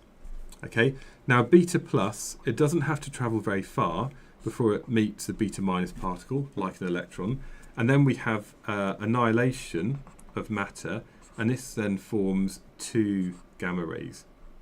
Okay, so we have basically a particle like beta plus that's emitted from fluorine 18. It meets an electron, they annihilate, and they produce two photons. And the photons are going to travel in opposite directions because momentum is conserved. And if you've got like a person here and you have a ring of detectors around the outside, you can tell, because you'd have multiple things which are leaving the same point, you can tell where the gamma is actually being emitted from. And obviously if that's inside a person, you can maybe tell where that cancerous tumour is. Okay, any questions? Yeah, so scintillators, maybe I didn't make this clear, they work by converting X-ray energy into visible light. This could well be Compton scattering, because you have a high energy photon come in, some of the energy is transferred to an electron, and some of it is left in a lower energy photon that's emitted. Photomultiplier tube for the gamma camera. Yes, I forgot that, sorry. The scintillator, oh yeah, we might have a photomultiplier up here. Because this might just release one photon, but you want to have a whole cascade of photons. So one photon releases 2, 4, 8, 16, and you have a photomultiplier. So that just multiplies the light. And the photomultiplier is kind of this thing here, before we get to the light guide, that kind of multiplies the photons emitted to give us a better picture. Okay, hopefully that's right. Yeah. Where can you find the specification list, Leo? You can find it at alevelphysicsonline.com and just click on the OCR page and you can download learning checklists. I'll show you again. So, have I run out? I can't show you because my iPad's just run out. Yeah, basically you can find this learning checklist at alevelphysicsonline.com/OCRA.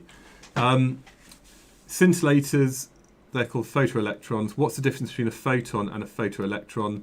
Yeah, the photoelectron is an electron that's been emitted by the photoelectric effect. A photon is the wave packet of energy. The photoelectron is the electron emitted from that surface due to the photoelectric effect. And I think, as Nikhil Vijay just said, they've just explained it really well. Why does it not make 3 photons all at 120 degrees rather than 2 at 180 degrees? That is an excellent question, Luca. Because to conserve momentum, yeah, this will be moving that way, that will move that way. Oh, I don't know. That's a good question. I've never thought of that before. I'll ask that to some other teachers. But generally, these make those. And if you know the energy of those, because if you know the mass of this and you know the mass of that, we can say that the energy released is equal to mc squared. And if you know the energy of these, that's going to be equal to hf or hc over lambda. So you can work out the wavelength and frequency of those photons, and therefore you can see which part of the spectrum they're in. Okay, that's a good question though. I don't know if anybody's got a good answer. Right. So PET scans, very similar to CAT scans in terms of we get a 3D thing, we can look at the whole person. And the good thing about PET scans is that you're not bombarding somebody with as much ionizing radiation as you would in a CAT scan. But again, it's good to be able to like compare and contrast these. We then have ultrasound. So ultrasound is where the frequency is greater than 20,000 kilohertz, so it's beyond the audible spectrum. It's just basically a mechanical longitudinal wave. There are two types. We've got an A scan and a B scan. The A scan is basically you send out a signal and then you wait for the return. Okay, and if you know the time it takes between emitting and receiving a signal, and we know how quickly something is moving, because we know the speed of that type of wave in that solid, and often in the solid, you know, it might be like 4,000 meters per second, so a lot quicker than in air. The particles are closer together, so the sound wave is transmitted on a lot quicker. This means we can work out the distance to that. So an A scan is something like this. I think it's used in looking inside eyes, in like down pipes and things.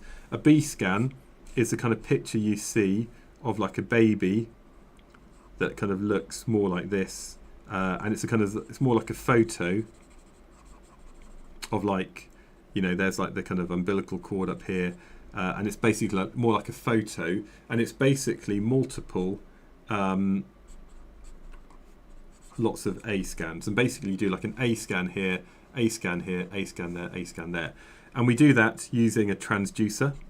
Now the transducer basically sends out a signal, and it'll send out like a little burst of signal, and then it detects the signal that comes back.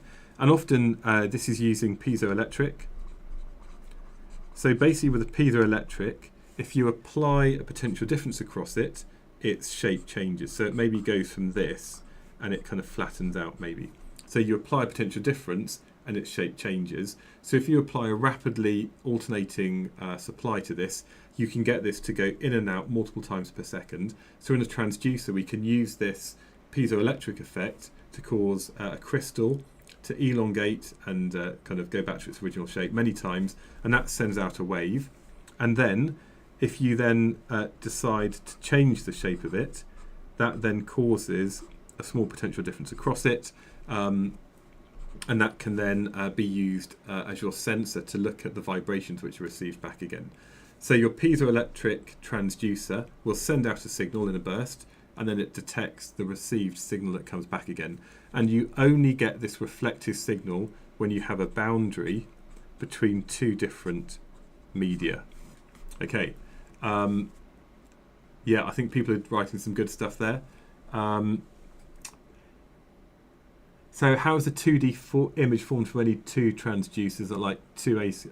I think basically when they do it, I suspect the transducer, it's not just a simple point. It might have a whole, it can probably send out multiple, like, I don't know, I guess it might just not send out a signal, but it might detect a signal over a big area, and therefore it's detecting like quite a lot. And often when they're doing it, they're moving it around to kind of build up that picture. The actual mechanism of like the actual piece of equipment might be, this is like a very much a simplified version of it. So it's a conic scan, not just a point scan. So it might be, here's your transducer, it sends out a wave like this, and it detects what comes back, and that might be effectively like it's taking some information from here, information from there, information from there, and then it uses that to build up the picture. That makes a lot more sense. So like a conic scan, not just a point. Yeah, great stuff. Of course, because we know that we have this reflection at a boundary, you want the transducer not to have an air gap to the skin. So this is maybe the skin that we're going to send the signal through. And what you need to have then is a kind of gel that goes between the two things. and this is going to basically have a similar speed of sound wave to this thing over here. So that means when you send out the wave, it's not really reflecting much at the boundary, it just passes straight through.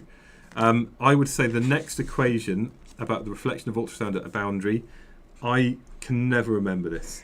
IR over I naught is equal to Z2 minus Z1 squared divided by Z2 plus Z1 squared.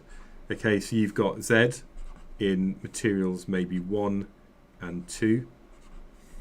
Okay, and Z is just equal to the acoustic impedance, which is equal to the density of material times the speed of the wave in that material. Okay, so that's your acoustic impedance of the medium. Again, if there's a question on this, I reckon the question's going to be quite easy because it's quite a difficult formula. Okay, right, and then we've got the last bit is about the speed of blood. So basically, if you've got a blood vessel and you've got lots of maybe platelets which are moving along, and imagine they're all moving in this direction. If you send out a signal to this and the signal bounces back again, there's going to be a Doppler shift in the frequency of that. So there might be a wave that comes out like this. If it's moving away, then the wavelength back is going to be slightly longer. So there's going to be a change in the wavelength and therefore a change in that frequency. Yeah.